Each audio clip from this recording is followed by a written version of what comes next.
How's it going, man? Awesome. Thanks for inviting me, guys. Thanks for coming. Thanks for making the journey. Yeah. So, it's funky. As we were talking about just before, do you remember where we last met? Probably because we just said wildfire, didn't we? Yeah. Was it a wildfire? Yeah, I think Bloody hell. 2016. I don't remember. Well, I remember. No, I'm just surprised you don't remember. I'm really not surprised. This is what I was going to say. I was a we bit got wasted. there. We got there. A little bit wasted. We got there in the afternoon, and it was all like, "Hello, how are you? Yes, good to meet you." Yes. And it, like, fast forward to like 2:00 in the morning, he just comes out from behind a tent. yeah. And then I don't remember anything after that. That was it. I'm not surprised you don't either. Because he's actually quite well spoken. Yeah. Oh yes, absolutely. I remember you went into someone's tent and got face painted. Oh yeah. I think It seems to be a thing. This face paint thing. Yeah, Does it? yeah. There's somebody was offering face paints, so you were He's like, like, why not? yeah, Why not me? Well, that was the weekend we got offered Bloodstock, yeah. I remember so when you got the message through. That was yeah, it, man. yeah. That was it. So That's why the good times rolled. That's They why never we were stopped. hyper, man. So from the outside, it looked like it's what I thought. You were in a heavy metal band. You were a heavy metal bass player, and then you just left and went to be a conductor in a symphony orchestra. I didn't kind of leave. Is that what you thought from the outside? It's like, whoa, what a move! Well, it was What a Who would have predicted that? What a way to Heavy go. metal, symphony orchestra. Heavy metal, symphony orchestra. it was a curveball. Yeah, it was. Was it? I But you don't think know so, the yeah. history. No, that's exactly. the Well, problem. that's why you're here. That's why you're here. I didn't think you'd gone from one to the other. I think the orchestra thing must have gone way back It did. a bit because it seems like something that you'd almost make a lifestyle sort of thing, something you get into when you're youngish. Yeah. Um, That's Did you like do? Where did classical music come into your life?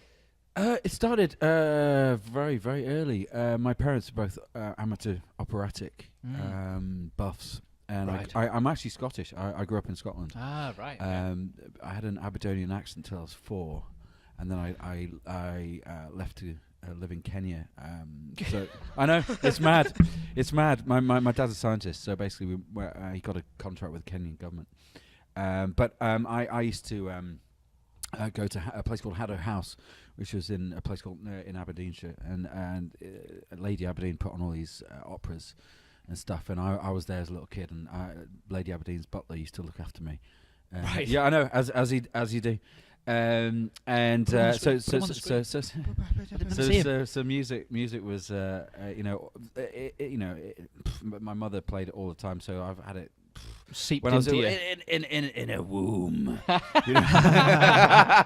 seeping through the airwaves and the fetal juice. There must be something to that. Yeah, and so it's a very, very early age. And then when we moved to Kenya, I played the recorder like everybody else does. But there was the headmistress of the school called Kesselana School, an American lady, very, very sort of artistic, and she put on sort of summer schools for music, and I played the recorder. But there was this girl next to me, and I fancied her pants off, man. I was like 5, and she was like, I think she was 6.5, but she was such a babe. I was like, older man. ladies. Oh man, you are so hot. And I was like, but I wanted to like impress her, so like I said to my mum that night, it's like, Mum, I want to play violin. She was like, why? I was like, nah. You don't want to know him. You don't want to know. It's hot chick, man. Anyway, it's Age 5. My life is over. Babelicious. So it's like anyway, we returned to Scotland, and I started violin lessons with a guy called Peter Mountain, and then it sort of started from there. Then I went went down to London, then we moved to Manchester, and I went to the Junior School of Royal Northern College of Music. Then I went to graduate school at the Royal Northern College of Music, and then I was in the Hong Kong Philharmonic for 4 years, Vienna for 4 years, BBC Philharmonic for 14. What, you lived in Vienna? Yeah, for 4 years. Wow. How old are you now? I'm young. You can't be older than I'm me. young. I'm 37, nearly 38. Oh no, you're youngin'. Yeah, man. You see, it's all. You don't. If you are older than me, you don't look it.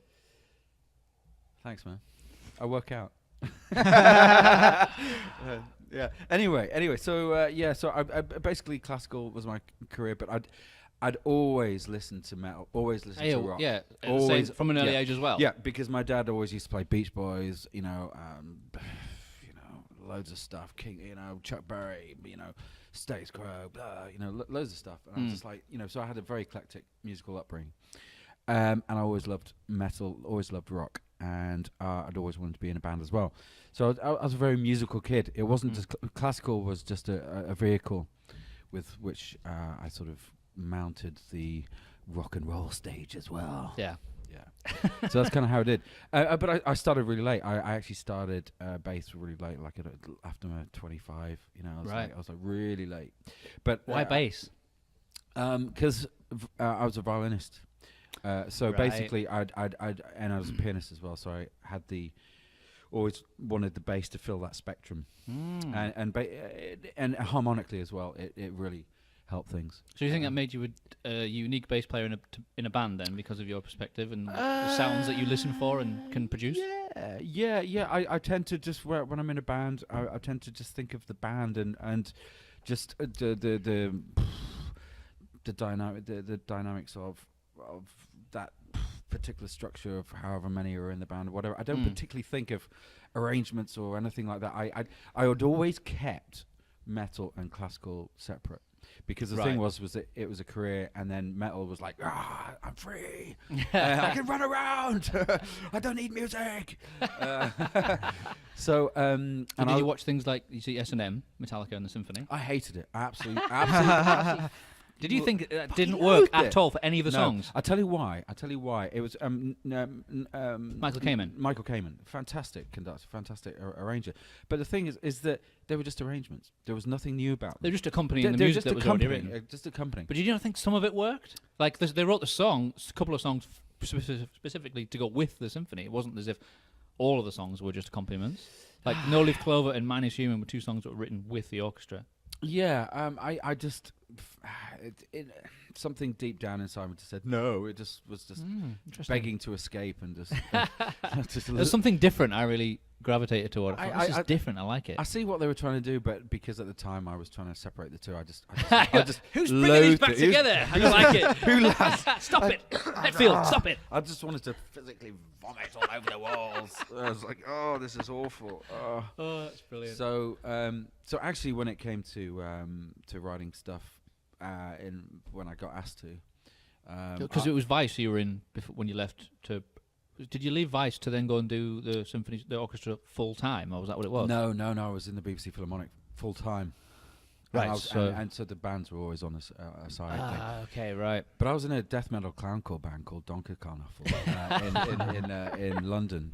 That was just if I could have kept that going, because I used to go on National Express coaches down to London. I used to commute, man. Wow. And, that was the face paint, like razor sharp teeth. Like. Dental distortions, it was awesome, man. And that to me, that was really pushing the envelope. And in I hate the word classical, but in the orchestral field, we were always pushing the. I was always playing music that was pushing the boundaries. Especially contemporary stuff. So I was always very interested in extremes. Because did you ever have naysayers saying, "Oh, you'll never make a career in that"? Well, in metal, or both, I suppose. Not at all. No, because as long as you're passionate about something, people. I was going to say, because you've gone on to you toured with Gary Numan. Yes, in November.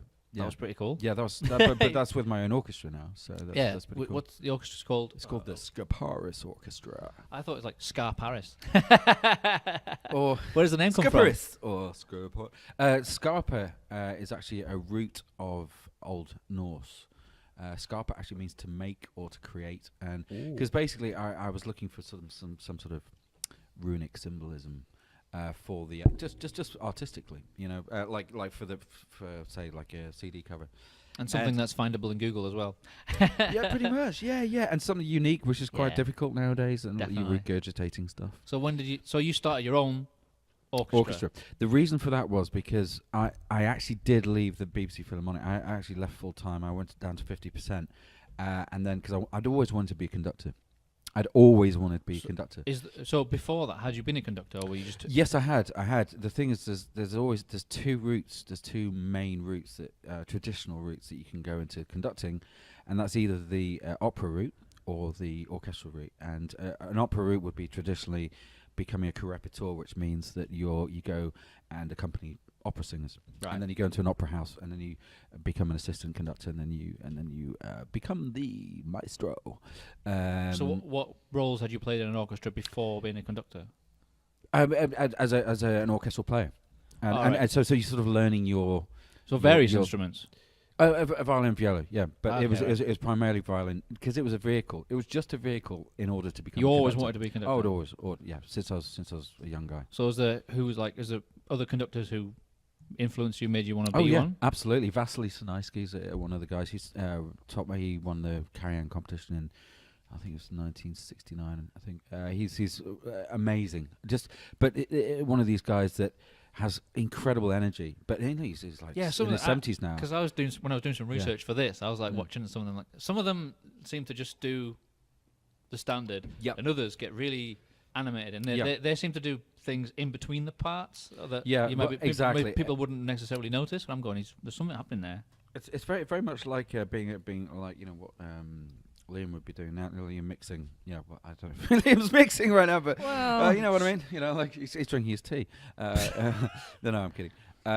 So you know what I mean. So I mean, you're a mixing desk primarily as one of your Right. roles. So you always just bringing up levels. Almost. Because I always, like it was a mystery. It was a mystery to me as what. Because obviously you've heard the classic. Oh, you play the stick. Well done. you must have heard that one before. But the thing, for instance, for the Numan tour, I didn't use a baton. I used my hands because it was much more intimate. That was the other thing I noticed. Yeah, It was a some much do, more some don't. intimate. It depends on the context, depends on the music, depends on the venues, depends on all sorts of things. But I wanted a much more intimate atmosphere because it was a smaller ensemble. It wasn't a very big orchestra. Right. So it just meant I had much more contact, for human contact. So I had a with, thought when I was watching various different ones. Yeah. What would happen if the conductor wasn't there and if they used like something to count them in, and then what would happen? It's possible because, for instance, chamber music is is a quartet playing on their own without a conductor, or a sextet, or Right. but you'd always have somebody who's giving. But they So have what is the orchestra looking at the conductor for? for visual cues. Right. For bringing in, for instance, in between each of the Numan tracks, the arrangements, it was we had each of us had in our ears, but I had 2 bars of clicks, of say 2 bars of 4/4. So you'd have click, click, click, click, click, click, click, click, boom. That would be the beginning of the song. Right. But the problem was because I had the ambient, I had some of the audience, I had the room, and Mike Glines, who's an amazing guy, he's done loads of John Williams stuff, and he's just one of these top dudes, he just said, I said, look, Mike, please, for Bridgewater Hall, because it was the live DVD, live album, Yeah. 18 cameras, just like, so it was just like, it was brown trousers time, but Yeah. it was just like, but I had to be more of a policeman. So Right. so the emotion kind of went out of it because I was. You had to get it right. Yes, but I also had to hear in between the 2 bars of click. So like at least the first bar, so Right. otherwise if I missed that, everybody else would have got it. Would just completely. It would have been a car crash. So what was the rehearsals like for something like that then? Well, the thing was all I could hear was the audience going like that, Right. and that's why I asked him to crank it up. I was like, so all the emotion went out of it. But so again, Rehearsals? Was it a lot of rehearsals? For we something only like had that? one rehearsal. Wow. We had one. We had one rehearsal with Gary and the band and the orchestra. So it's the kind of thing where you don't need that much rehearsal because it's basically the orchestra just need to learn the music and you just need to guide them through it. I'm at that simplifying it a lot. No. I'm a complete novice. So No, I just no. It's not. I didn't mean that. I meant yes, of course, we could have done with a whole week of rehearsals. Right. But because of the budget, and because orchestras okay. cost a lot of money, even rehearsals. And this was especially. your own. Was this your own This is orchestra? my doing own that? orchestra. Right. But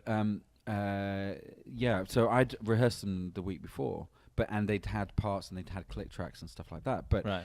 it was the very first time, and Gary was absolutely, You're the ultimate professional, I would imagine. yeah, but they were really kind of crapping themselves. Right. Yeah. And yeah. I mean, Because he'd probably never done anything like before. Had he? no, he not at all. So was it basically turning like similar to the Metallica thing, where they're turning a lot of his? Or was this all new music, or was he doing some of his classic songs with an orchestra? He did. What was the premise?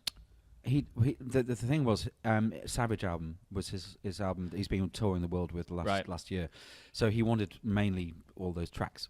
But then it was a 2-hour show. So did that album have orchestral pieces on it? No. All right, so this is like an extra thing. Although a lot of orchestral sounds, like Aid Fenton, who was the producer, amazing guy. He did a lot of sort of string parts and things that were kind of already there. And I was just like, "Ooh, let's have a bit of that. Let's have a bit of that." How it started was, to put it very briefly, I did something called Classical Uproar the year before, and the principal photographer there, Paul Dixon, got hold of me, and I became friends with him. He says, "Hey, Side, Gary Numan wants to do this thing with an orchestra." And I was like, "Oh, really?" Because I still kept keeping the metal and keeping the classical sound. No, you are not going to be like two magnets like repelling each other. You can't stop it. No, you can't stop it. So, and he said, "Look, I said, "Oh, really? Okay, great." Did you have any reservations about it then? Well, no, I didn't even think about it, because a lot of artists at the moment are wanting to do stuff with orchestra. So I was just like, oh, another artist. Although I love Gary Numan, and it's worst jobs you could have. Yeah, but I didn't, but then Paul said, "Hey, Si, do you want? I've got his agent's email. Do you want it?" So I was like, "Okay." So I said, "Hi, I'm Simon. I've got a new orchestra. I've been a fan of yours since '79. Can you put us in touch?" And I sent it off. Week later, "Hi Simon, this is Gary. Thanks for your." I was like, "Oh shit!" So that's kind of like how that happened. And then he was like, "Look, I don't know anything about orchestras. I don't know how they work, whatever." So I was like, "Okay, right. What we'll do is we'll put together a demo for you." And so me and my co-writer Simon did. I can't say who he works for, but both of us did a demo for him, an intro track, and. So did you picked one of his tracks from his album? Which was Ghost Nation, which was the first one. Right. The first on the album, and so we did that. Sent it to him. He loved it, and then he said, "Right, okay, put it together." So I basically became an accountant for 3 weeks and just learned, I had to go through all the musicians' union agreements and all that stuff. It was minefield. Paper, stacks of paper. Oh God! Anyway. Did you get some help with that, or did you just do it all on your own? No, I did it all on my own. Well, I had my business partner as well to tell me. Who's an accountant? Well, it's basically accountant. So he was, but he didn't understand how the agreements work. So it was just, it's really, it's absolute minefield. Because normally there's other people doing this in an office. Do you know what I mean? Yeah. Anyway, so he then, so he, it came close to $250,000.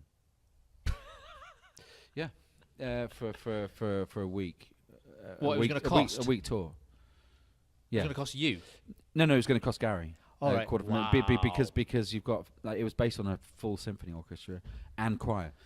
And so him, it was a bit like Frank Zappa with the London Symphony Orchestra, because he was like, "How much? God damn you!" It's like, we'll just have the cellos if that's all right. We'll have a triangle. We'll have a triangle. We'll have you with your stick. We'll have a triangle. Yeah, man. So, so did they revise it? So no, he sort of went, "Oh God, no!" And he was just like, "What is that?" And he's almost had a heart attack. And I was like, "Look, well, that's how much it costs." Because the thing is, you got to remember, like hotels, per diems. How many people is that? Well, it was going to be 55 altogether. So, but the hotels, travel. You got to pay them, and he wanted live DVD, live album. That's So you're talking MU packed agreements, so that you're talking like But so he'd have to as well, like that $250 was just for your fee. Then he'd also have to pay for the DVD and all the extras. No, that was including. So it's you weren't taking care of the cameras and that, way, the DVD. No. That was Paul Green who. So that was the entire expenses for the whole thing, everything included. Well, that was everything. It included everything. In my fee, their fee, the orchestra fee, everything. So he was just like, no, you, yeah. And he said, "Look, this is great. If it doesn't, but that's got to be cut by half. If we can't do it, yeah, thanks. But we tried, sort of thing." And I was like, "You know what? I'll make it work for £1. I suppose because you knew you want that kind of job on your profile, don't you? It wasn't that. That's got to be long term. Having a good resume of people that you've worked with and think like can help you, can't it? Even if you didn't make too much money on it. Oh yeah. I mean, Think of the bigger touring picture. with Gary Numan in the UK, Royal Albert Hall, packed house, Yeah. Bridgewater live DVD, live album. That's It's like, priceless. yeah, of course. But So what did you do then? so what I did, I went back to being an accountant for 3 weeks. And like, oh God, no! And like I'm an myself, accountant. I must be able to make this work. you know, with one of those things. I'll just take a note off here. Cut some corners here. Cut some corners, like by half. But the thing was, then I realised I was gonna. What do I get rid of? You know, in the orchestra, what do you get rid of? So I got What rid of. goes first? I got rid of the brass. Got rid of the woodwind. Right. I got rid of some of the strings. Got rid of some of the choir. I suppose, yeah, when you get down to it, you're putting music to his songs. Maybe you wouldn't need everything. Well, this is what I had to think of. But the thing was, I thought, okay, choir, emotional content. Yeah, that's really important. That's really important. Yeah. But I thought, you know, multi-percussion, because that's got the multi-dimensionality to Yeah. it.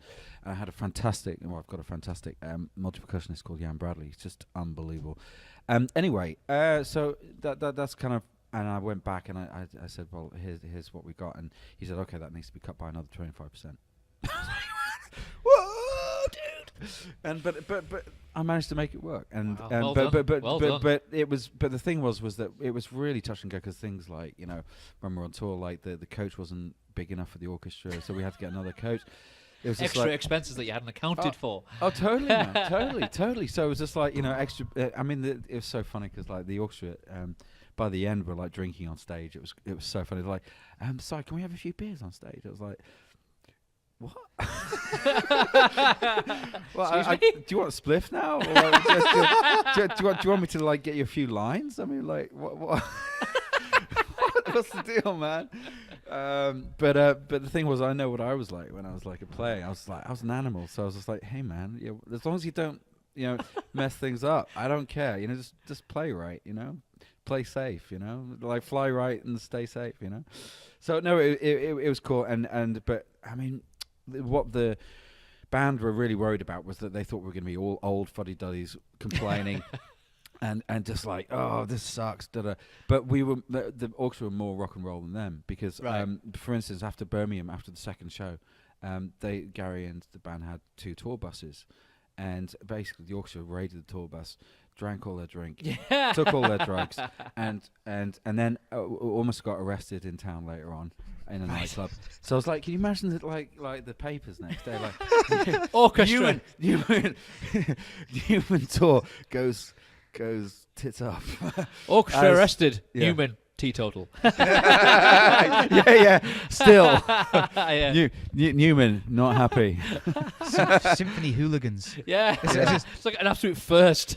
Is there like another symphony in the city? Like, do they come down the tunnel and like clash and have like, you know, like team? That would be the Team- that would be the team TV fights. series name. Symphony in the City.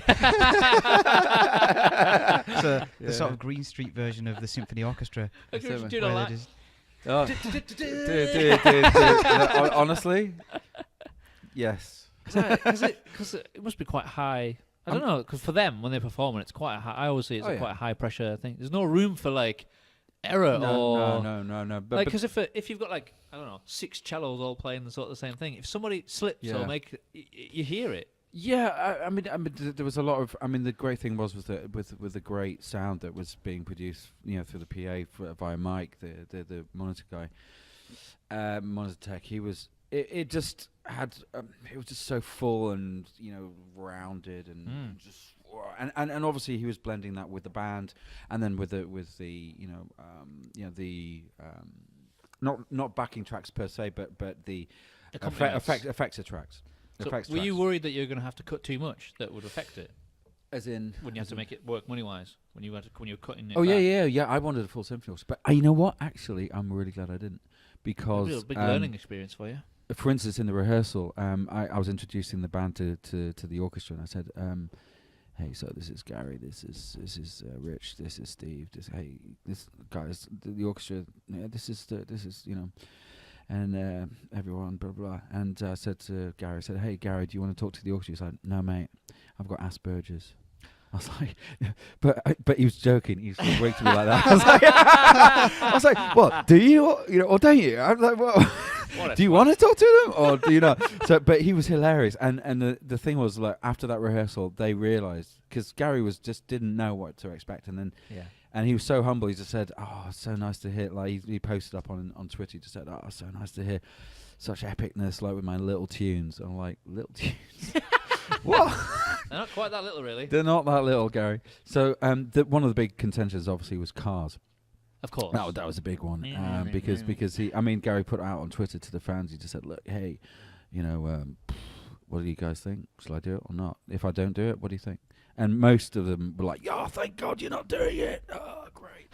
And so he was like, "Okay, well," and he said to me as well, because I was originally going to do.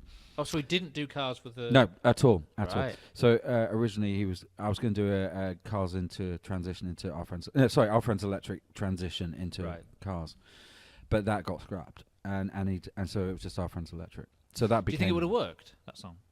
Oh yeah. Oh God. No, I had a great arrangement. I had a great great arrangement. You had it arrangement. already in your head. Oh yeah, how that's going to sound. No, I'd already written it. Or the arrangement. Right. Shame I didn't write the song. You should have just made a version of it anyway and just. I What have. do you think? Well, I have, but it's like it's only if he brings it So up. one of the shows was filmed for live DVD. Yes, at Bridgewater Hall in Manchester. When's that coming out? Well, I'm seeing some of the footage. Paul Green, the director, is coming around to my house sometime in very beginning of February, and then he's showing me some of the rushes. So is it penciled for like a summer release or something? Hopefully earlier, I would hope. You want to get out sooner than rather than. Oh yeah. No, I don't think he'll So wait long. is it Gary have the final say on it then? Because it's his. Yes, he has the final say on everything. Right. Yeah, I mean, he's the boss man. I'm sure he's gonna love it. Actually, Gemma's the boss. His wife. Sorry, Gemma. No, sorry, Gary. I didn't mean that. Happy wife, happy life. Oh, they're such a great team. They bounce off each other. They're just She's mad. She's like totally crazy. She's from Sig Cup in London. Did she come along on all the? She's all brilliant. Of it? Yes. My partner did as well. She did all the merch. It's Who's kind of your like partner? My partner is Michelle Adams. Oh, She's I thought it was. in Yeah, it wasn't. Yeah. Yeah. We played with them before. A good band. Yeah, and no drummer. Badger's left. John Badger's left. Saw that as well. Badger Fest. Oh, anyone coming to Badger Fest? How long was the tour? 7 dates. Cardiff, Birmingham, Newcastle City Hall, Birmingham, Bridgewater Hall, Shepherd's Bush Empire, Royal Albert Hall, and unfortunately, Glasgow was afterwards, the last date, but Royal Albert Hall was going to be the last one. So I mean, after the Albert Hall, full house packed. How can you beat that? So it was and it took us 9.5 hours to get up to Glasgow after the next day. We had to get up to Glasgow. How come? Because Michelle ended up taking us to Bristol. Oh, sorry, babes. Whoops. Yeah, I woke up. It's like, hey, sorry. I think we're like, I don't think we're in the right place. So It's Bristol. Signed for Bristol. Going. Did you get there in time?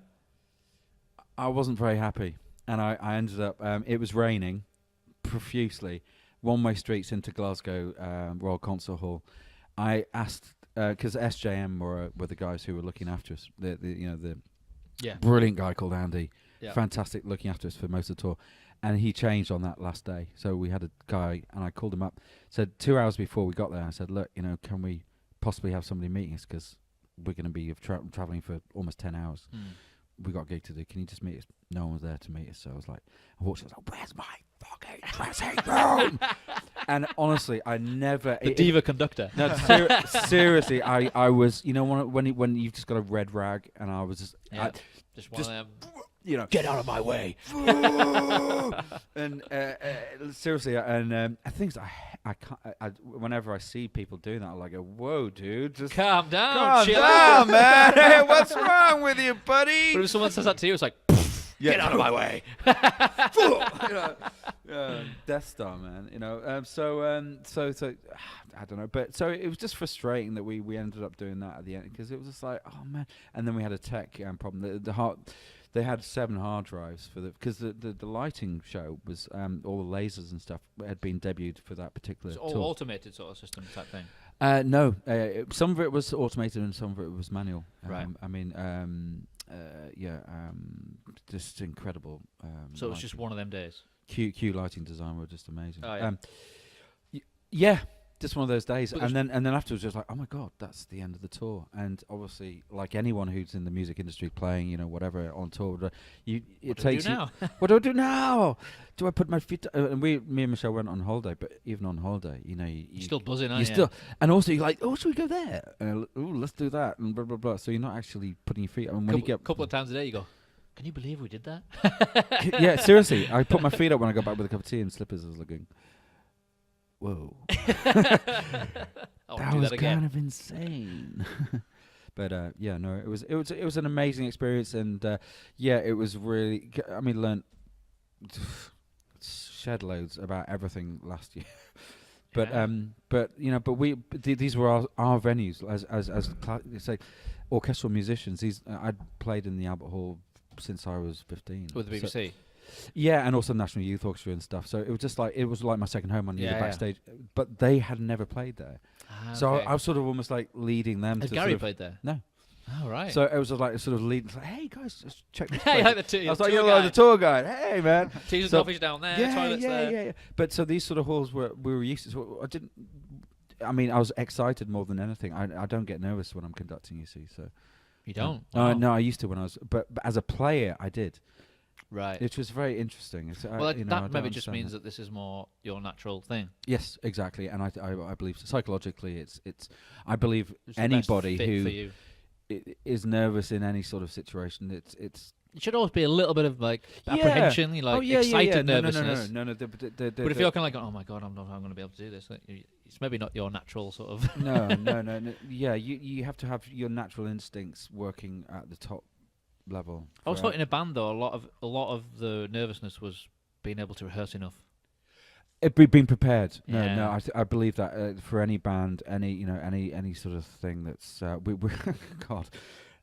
Yeah, I tell you what, my band Frozen in Shadows. This is the other thing I was going to get to. Yes. Yeah. Sorry. So you when you left Vice Yes. and you went to do the orchestra, did you leave Vice?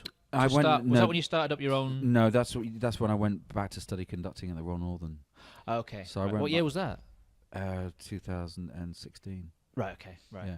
So it basically it was basically 2015 actually, because I'd sort of gone down to 50% then. So I went back to study conducting because I knew that I had to properly. And had you, when you were in Vice, I suppose you didn't have time to do any other bands. It was just Vice at the time. It was just Vice at the time. Although I'd left Donker Carnuffle, and I kind of I loved Vice. It was great, but I wasn't. It what death metal was my real home. It wasn't heavy enough for you. No. Wow. No, I mean it was great. It was musically they were Yeah. great songs. I got to write a lot of stuff, and that really helped, and I really enjoyed doing that. But something just wasn't, I mean, they were great guys, brilliant, but there's something not gelling, and I just didn't feel totally happy. And you really do need to feel. Well, that's it. at Yeah, ease yeah. In you any band, you guys know, don't you? If you just got to be honest about it, haven't you? Yeah, and I just said, look, I've got to go back to studying, blah blah blah, and so I did, and then but I was still then again in mourning from another band. I was like, oh god, I'm 6 months of mourning. Oh, and I'm never gonna play the bass again. And you start practicing, and you get really down about it. Anyway, so and Badger, I've been in touch because I worked for Badger Fest since the first Badger Fest at the Star and Garter in Manchester a couple of years ago, and Badger said, because he's in every band known to man. Anyone who knows him, he's in every A lot of band bands. and more. So he said, look, I've got this band, and Russ from oh god, he's going to kill me. Daggers at the ready. The where they dress up as ladies. Oh god, he's going to kill me. You know who? Do I? Yes. Guys who dress up as ladies. Yes. Oh god, it's just gone. It'll come back to me. It's not Footprints, is it? Footprints in the Footprints in the custard. Sorry, Oh, yeah. Russ. Yeah, just couldn't remember off the top of my Those guys are off their Yeah, heads. they're Even when they're sober. great. Exactly, but Russ has always had it in him to have a Melodeath band, And no, seriously, Mother Death Band, or another death band? Did you say? yeah, but a I thought you said Mother serious, Death Band. Mellow death. mellow, As in melodic death. melodic death, as in Gothenburg Right. metal sort of thing. A genre I didn't know that much about. I don't think I do. No, I mean In Flames, you know, Oh, At In the Flames, Gates, yeah. At the Yeah, Gates got sort of stuff. And so he just said, you know, and him and Kyle it was originally in Footprints ages ago. So they got together, and he'd always wanted to do it. So they said, oh yeah, we'll get together. Blah, blah. And they asked me, so I was like, yeah, that's cool. I really did like it, and I was When like, did you join? last year, sort of January. Okay, so it it's been was about a year now. Yeah. So I was leading on to that, like suddenly. And you actually have time to do it. At the moment, I do. Yeah. Right. At the moment, I do. Yeah. I mean, I'm freelance, so. When did you start? That doesn't mean anything, does it? Well, it does. It does. That means you're a bit more usually in control of your own schedule if you're freelance. Yes, but yeah. So I mean, the thing is, obviously, it's January, and everyone's in the January blues, going. It's just dead, quiet, What's skinned. going on? Is there any work out there? And obviously, because you think, oh, I've just done the Gary Numan tour. Oh, this. Where's all the offers? The phone should be off the hook. No. It's. I knew that the things don't happen really like that. It's timing, really, isn't it? It's timing, and things warm up and whatever, and things you've got to make connections from that. You can't just suddenly expect work to sort of come. So to I guess that SR Music is Simon Robertson, Robertshaw, Robertshaw Music. When did you start that? Oh, about 5 years ago. Yeah. I'm going to start that as that's the orchestra. It was just about the music, really. It was just about my sort of conducting side. About Right, okay. I mean, basically when I started properly conducting, being very serious about it, because the thing is that I always knew that there was going to be an end game for playing and a shelf life. Didn't help having a snowboarding injury. Playing what in music? Playing a in musical, general? playing a professional instrument in the profession. I suppose conducting's quite It is, but you kind of tend to know what your limitations. Well, no, yeah, I mean things I don't, start, doing. Yeah. But it's actually repetitive strain. Oh, I got you. Yeah. Things like a bowing arm and things like that. That's very, very, especially there, which is where I had the accident and stuff. So. How long ago was the accident? 3 years ago. Right. Yeah. What did you damage? I ripped all the ligaments in my shoulder. Oh. I was because I used to windsurf and snowboard a lot, and snowboarding. I went to the Chill Factor because I was I was just wasn't down the Alps or anything like that. Well, It's just in Manchester. no. I was training. I was just training to go before going to the Alps actually, and I was with a friend of mine, who was the principal horn at the time, and so we went there. Both of our boards, and we were there, and it was a freestyle night. It was Right. so we're jumping, blah blah blah. So I'm there, I'm like doing 270s and stuff like this. And it comes to the end of like the hour and a half, I'm absolutely knackered. I'm like, I'll just do this last one. That's usually when the injuries So yeah. So there I'm like on the board like this, and I was like, God, like that. I'm turning like this, and instead of like going like this, I landed like that. shoulder first. No, head first. Ooh. And then shoulder followed, and it just went. And it was like, and I was on the ground to go, and all I remember is like all these people, like I was like, oh my God, are these angels? It's like any fit birds, please baby, for some fit birds, and take me that way, please. Just fit birds to the pearly gates. I don't care, whatever. I'm just kidding, not really. And so I got taken sort of, and they put me in a sling, and I went to hospital. It was just like, but excruciating pain. yeah. So I was off BBC Philharmonic for 6 months, and it was just 6 months. So I knew it. I knew it in my heart of hearts. That was it. I was like, right, that's now the conducting starts for real. So okay, because I always knew there was gonna be a cut off point. Because the thing is, that kind of forced you to make the decision. yeah, and it's like anything. Cliff, it literally was like, oh my God, no salary, and having to pay to study, But the thing is, if you only live once, well, you don't really, you reincarnate, I think. But yeah, that's another topic. I had a similar thing a few years ago. That's why I always wear this. 'Cause I've got a. Oh, what was that? Well, I used to play football a lot. My life was either football and music, and they kind of I didn't know. Right. And then I fell over. I just fell over playing fell football, over? just like any other time I've ever fell over. Yeah, For man. some reason, my wrist bone went through the socket and shattered my wrist. And I had to reconstruct it. They had to cut my wrist up and snap some of the tendons to get to the bone to put it back together. And then, so I was off for a good few months. Yeah. But then after that, I was like, and when I got the cast off, they was like, oh, don't play football anymore. Your wrist's too weak. If you did it again, you wouldn't be able to use your wrist at all. Oh, gee. And they also said, but you won't be able to play guitar again. And I was That's like, good for. I was like, so I can't play football or guitar. But they assumed I was right-handed, but I'm actually left-handed. But the wanks are great. So because I'm left-handed, I can play guitar because it's my strumming hand. If I was right-handed, I wouldn't be able But to. it's ultra flexible. If I was Oh, normal, sorry, if sorry. I was normal, I wouldn't be able to get on the fretboard. Yeah, man. But because I'm left-handed, I'm lucky. So it was like, That's cool, man. that day I was like, right, it's music. So I probably wouldn't have got into music as much if that hadn't happened. So that's kind of similar. That's true. I mean, in fact, talking about violinistically as well, two bass, because obviously violins are tuned in fifths, bass in fourths. You know, when I swapped. But the thing is that you're thinking about the fretboard, and you always trying to keep a very, very, very light touch. I mean, it's just a feathered touch. So I took a lot of the violinistic principles, scales, arpeggios. Yeah. Stuff. So I tend to sort of warm up with scales and arpeggios and stuff like that, That would which definitely help. Just really, really, finger technique stuff, warming up stuff. So your orchestra, where do Skaparis. did you start with? Where do you start with something like that? Right. Okay, so what happened was when I studied at the Royal Northern, I was on something called the CPD course, which was the, or as I refer to it, the ADHD course.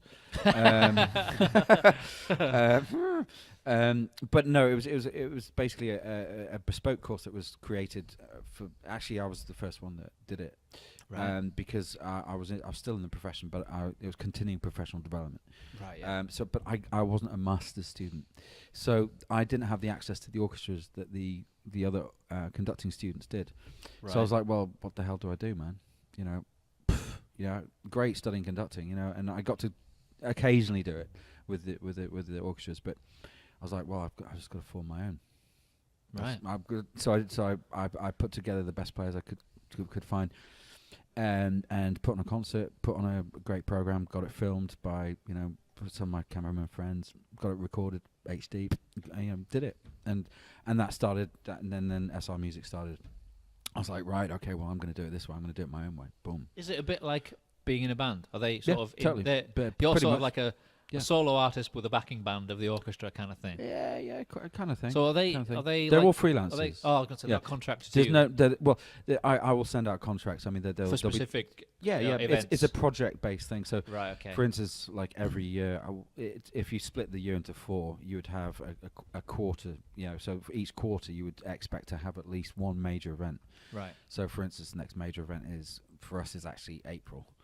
Right, So okay. the Easter concerts. So do you have backup? What if you've got an backup event? players? Yeah. Well, Let's say, jeez. Oh man. seven parts of the orchestra, and only 4 of them can do this date. The other 3 can't. So what do I do? Well, yeah. There's enough freelancers. There's enough people. There's so you always. just sort of rotate You've them just in got to and out. know that. You've just That's got to. good, You know, that's it's good. like because having been in the profession, you know who to speak to. You know who to ask. But the problem was with the Numan thing was that if I'd gone say I had a dep, I had somebody who could a conductor who was a friend of mine who looked similar to me, not as good looking, but I'm kidding. No, actually, he's pretty good looking. But he was somebody who I knew I could if I got sick on that date, he would drop his to get there. Contingency plans. Especially at that sort of level, you've got to have backup. So if with your orchestra, if you went on tour, Yeah. it's not like in a band where you don't write your own music. You're always playing pieces of music that have already been written. Not necessarily. collaborating Not with necessarily, because with an orchestra, for instance, I've got a commission being written for the orchestra next year by Anna Appleby. It's actually one of the pieces she's already written, but she's rearranging it for the orchestra. So Right. Okay. new music, or anything that is great music that's extreme enough for me. Not it doesn't have to be extreme, but it has to have a good reason for me to for me to be Yeah. picking that particular. So it's usually people piece. approaching you to say, "I'm doing this. I need an orchestra," kind of thing. Is that Hasn't- part some of it? The work. Sort of, but mainly I'm the one sort of going after the sort of music that I want to be associated with, and the sort of artists that I want to be associated with. Right. So what's your plan? What have you got planned for 2019? Yeah, big concert in April, but then sort of Easter. But I'm working with two opera stars, opera singers. Right. Okay. One from Covent Garden, one who's on the opera. With your orchestra. Yeah, we're on the international opera circuit. So Cool. and it's all sacred, but very very great music. It was written in 1736. This piece by Rebel, and it's basically it's just metal. It's metal in 1736. It's unfreaking believable, man. Like it starts off like in that sort of time, like Hyde and the Creation did. It was all about Genesis, all about. And the world was made, and it's like, the elements, fire, water, earth, air, it's all that kind of stuff, it was just like, and so basically it was this piece written for that kind of thing in mind, but it's just off the wall, and it starts off with this discordant chord, like a la Chaos, Right. Yeah, the big bang kind of thing. There's a lot of links between like classical music and heavy metal. Totally. It's very emotive music. It's demonic notes and the tritones. Yeah, tritones, yeah. A lot of the progressions. those notes that were banned back in the day. Yeah, absolutely. Yeah, and now we've brought them back. Excellent. But like those notes have turned out to be the root of heavy metal. The big notes. Yeah. Well, I mean, a lot of the. I used a bit of I used as every single thing at my disposal for the Numan arrangements. I put a bit of metal in there. What do you mean? As in some of the bass lines and double bass lines, or whatever, whatever it. There's a lot of similarities when you listen to it. Yeah. So you've got this rhythmic intensity that I think we're virtuosity and flamboyance, creative freedom, and exactly, and I think. I think what I hate more than anything, I have to say this, is us humans in general pigeonholing things.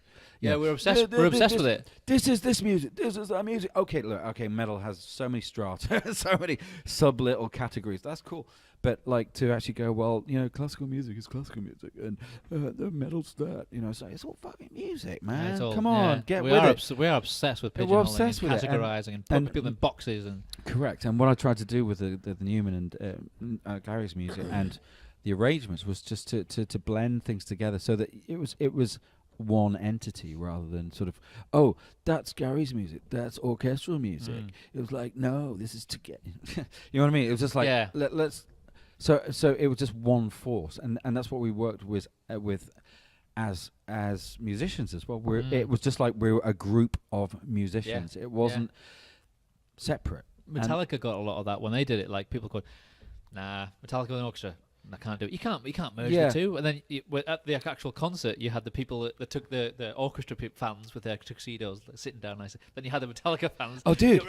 By the end of it, they're all doing it. They're all But I was in Holmfirth when we signed the contracts on the second time I met Gary in the band, and I met a couple of the fans, and they said, "Oh yeah, we're going to the Albert Hall.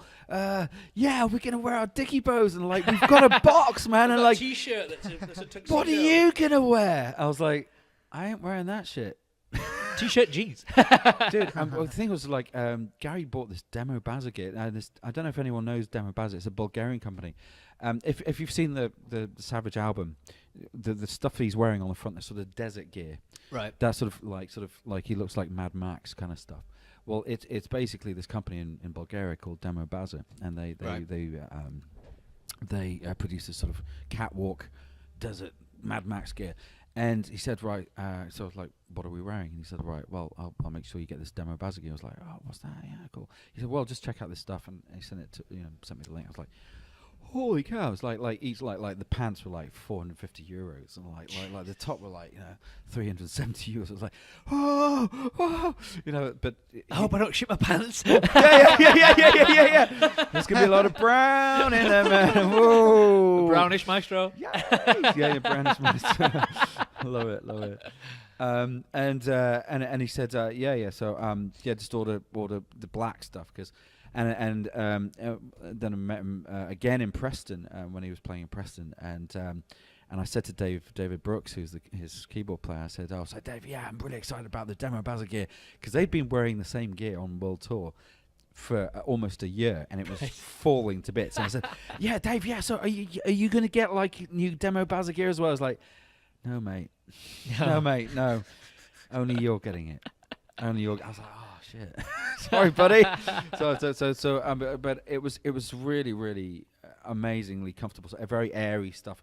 Because I'm very aware of restrictions and things like that. When I'm something like a tuxedo is horrible. It's really I've actually it's a stereotype of the genre, isn't it? You're supposed to look a certain way, but why I don't understand why. Yeah, and that's one of the things with the Skaparis as well, that we had all of the orchestra were wearing face paint, and in fact the girls were like, hey, let's try this one, and we had one of the girls who literally would just go up and start mauling somebody's face. I noticed you all had like a cross. Yeah, well that was the symbol of the album, of the Savage album. I see. So right. That was sort of the white cross. But then I was like, I can't change that now. Shit. I was like, I kind of want dots and all this kind of stuff. It did look cool though. But we were more made up than they were. That's for sure. Some of the photos. Oh, it's ridiculous, isn't it? Was it like?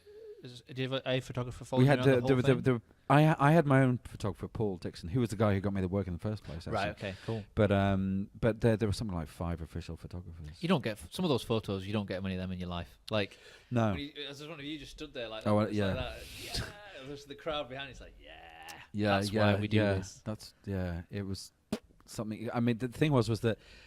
Obviously, everyone's like, Numan. It's like football. How English can you get? How English can you get? Numan. Who are you? Yeah.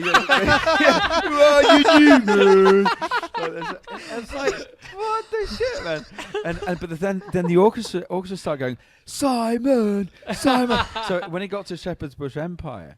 The whole orchestra going Simon, and the crowd would start going Simon, and then so when it got to the Albert Hall, which was the next day, I had 5,500 people chanting my name. It was like, what? Brilliant.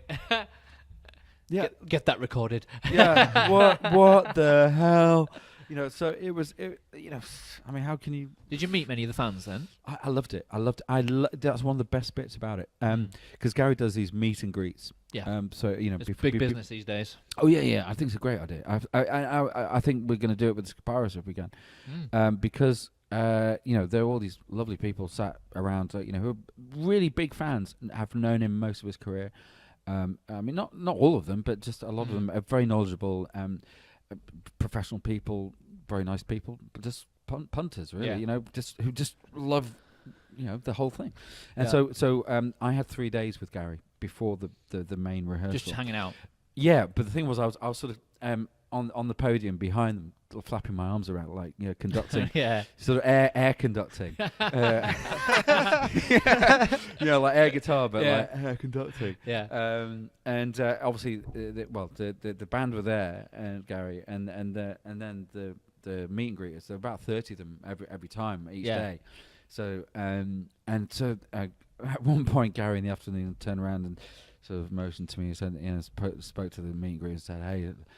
So we just decided to hire this guy to flap his arms around. It just totally broke the ice and then I got to meet them, and they were absolutely fascinated with the score. Yeah. They were just like, oh my god, and some of them were like, well, it is impressive when you look at it. You just go, what the? Well, I mean, it was a whole year's work. 19 arrangements. Yeah. It wasn't all my. I did 12. Simon did the others, the 7. But when you're there and you're just looking at it, it's like, I remember going to see Beethoven. I was in Prague on holiday with Michelle, and we went past the Josefovitz Museum. Yeah. I don't know if you know it, but inside there they've got Beethoven's Fifth Symphony, the original parts. And I mean, I'm not that this is any analogy to but often when I look at my, because it's manuscript paper. I love, it's not a screen. It's not like nowadays. It's not digital. It's like, do it on your phone. Because a lot of the orchestral musicians now have these tablets. Yeah, which is cool. digitized. In fact, my multi-percussionist Jan had one because he needed a foot pedal because he couldn't keep. He had so many things going on. I did wonder about that. Yeah. He has like sometimes 4 mallets, and he was like, the last thing you need to do is like turn a page. Yeah. So he actually had a foot pedal too. So do the orchestra members, players, have that? If they No, I sometimes in other productions around the world they do that. Sometimes they do that. I've thought that because some of them are playing quite furiously. Like, I'm getting to the end of the page. I need to turn the page. Yeah, so that's why you have a desk partner. Somebody goes. But then again, it's always been an issue. Because then you have to pay a person to do that. Well, exactly. Yeah, or get a little dwarf or something. I'm Sorry. surprised there's not like an app that can listen to the music and just go, right, this needs to go to the next bit now. Needs to go to the next bit now. Yeah. Automated sort of thing. Absolutely. But so what I'm saying is that I love sort of I'm old school. I use crayons. I use pencils. I need physicality. Yeah. I think we're the last sort of generation that feels that way about many things, like magazines, newspapers, CDs, vinyl, books. Yeah. I read a book last week. I was like, oh my god, it's paper. See, I read, but it's always Kindle. Yeah, I don't actually have it. Do you have a Kindle? I have got the original Kindle. It's really not which I like because it's not a screen. It's the old one that uses actual ink. And the only time it uses the battery is when you turn the page. So it doesn't. It's not a screen, which is why you can look at it for hours. That was the original invention of it. The color of it and the tone of it mimic like a page. Right. And you press the button on the side and it goes. The animation of it turns. The page. Yeah. I remember those. But it's not a screen. It's almost like one of them. What was those things where you used to draw on it and then? Yeah. Like an Etch-a-Sketch. Etch-a-Sketch. Yeah. It's like that. It's kind of like that. The battery lasts for ages because the only time it actually uses battery when you turn the page.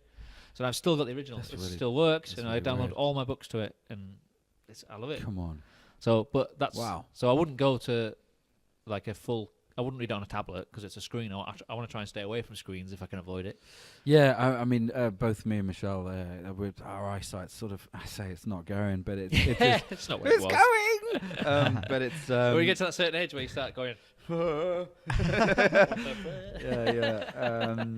So it's just important for us to not use screens if possible. But there is the advantage of a Kindle is I can have 100 books on it and I can go on holiday and it's just one little That's amazing. thing. That's amazing. Don't lose it. No. But yeah, I think we are the last generation who will appreciate things like that. It's mad, isn't it? It's mad. They'll be puzzled by the concept of a physical thing. You have to actually hold it and turn the page. What the fuck? Sex robots. That's about the coolest thing that's come online. That kind of freaks me out. That kind of stuff. Not that I have one. Damn it! No, I'm kidding. But it's weird how things are going, though, isn't it? Like you'll have people. Well, I suppose people who are like, is that the term millennials now? Is that what a millennial? I've heard two different. I don't know what a millennial is. I think a millennial is someone younger than me. I'm 25.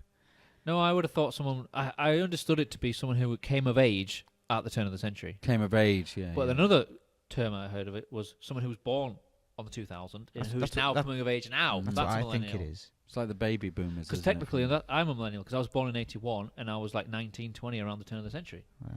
By the previous definition, then yeah. So I'm still confused. Wow. But don't someone ask who's me like to enlighten. someone who's like 16, 17, 18 now, they will never remember them not being the internet or there not being mobile phones or not being computers. So it's our job to tell them. But in a way, I don't want CDs to go away. I don't want vinyl to go away. Well, in fact, I just bought a record player a couple of months ago, good. and I've got 25 years of vinyl to buy. I'm like, oh no! Luckily, it never went away though. Vinyl did it? It never went away. There was always a market for it, but even new bands now are still putting out vinyl, that's right. There's always a market for because you can't imitate that sound. No, I've listened because I still am a massive Fields of the Nephilim fan. Do you know Fields of the Nephilim? Nope. Ooh, that's for your No. homework. Okay. Sort of goth, it's sort of industrial, bit of thrash. Not thrash. What is it? No. It's What's the name of it again? Fields of the Nephilim. Nephilim, as in the Nephilim, the giants. We're making Yeah. up. Oh my God. Well, no. Yeah. Nephilim. Nephilim. No idea. Well, how to the spell first it. time We'll I find out. the first time I came across them, I had a friend called Matt Connock, who was a guitarist at college, and I'd just finished the class. He said, "Hey, Si, you need to come and see this band called Fields of Nephilim." So they were playing at the Ritz in Manchester, Oh. and anyway, so I didn't know what I wore. Sort of denim jeans. I was a Status Quo fan, kind of like bit of Def Leppard, whatever. And I wasn't heavy by that stage. I wasn't, blah, blah. And he said, "So, like, you need to wear black." So I wore black t-shirt. And he said, "No." So anyway, so I turned around the corner to the Ritz, and the queue was all the way down, and it was just all black. I was like, "Oh my God, I'm gonna find Matt." I was like, "Hey, Si!" He saw me a mile away because I'm like, because I'm like very, just wearing normal clothes, and That's him he there. said, Si, get that fucking tall t-shirt on you now and pull it down to your knees. And so we went and it was This not. person sounds lovely. Yeah, Get- no, get- he was get some he was- paint. he was cool. He just wanted me to be like, What do you fit yeah, in? and so I think it was 1990, and I'd never been in the Ritz, and there was a punk band on, and we're all there, and, it's all black, and everyone's just like all Nephilim fans, and there's a punk band on, and literally coins, urine. Oh. It was just like, "Oh, what's going on?" I mean, the hatred was just like, "No, what?" Anyway, but they played. I was like, "Dude, that's pretty cool." Don't say anything. But then Carl McCoy comes on with all dry ice and stuff like this. Once you see it, you'll be like, "Yeah, I get it." And there's an element of sort of magic involved, and there's something about the music just instantly just grabbed me, and I knew I was going to be a lifelong fan. But then obviously the Ritz as the floor, and so when it started bouncing, I'll never forget that feeling. I'll never ever forget Such that uncertainty. feeling of just like, shit, is this an earthquake? But no, so so that took me down the route of going harder and harder and harder and harder. Heavier. And then I went to Download. Then I went to Bloodstock. Then I went to Brutal Assault. Then I went to all these like crazy festivals. Bloodstock must be right up your street then. Oh, it's just the premier date of the year, darling. it is. It's just. Have you never been to Bloodstock? I've never been to Bloodstock. What? He's been. And I you're have been. metalhead, I and know. you've never been to I Bloodstock. know. You've never I know. been to the Promised Land. No. Oh my I've been God. to Download, but I've never been to Oh Bloodstock. jeez, man. Oh, please, I will be please going, don't come, worry, I will be please going, come I will to be going. Bloodstock. It's just been. I've been, in the mosh pit for Napalm Death.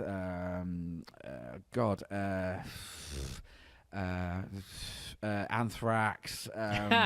Fucking, Awesome.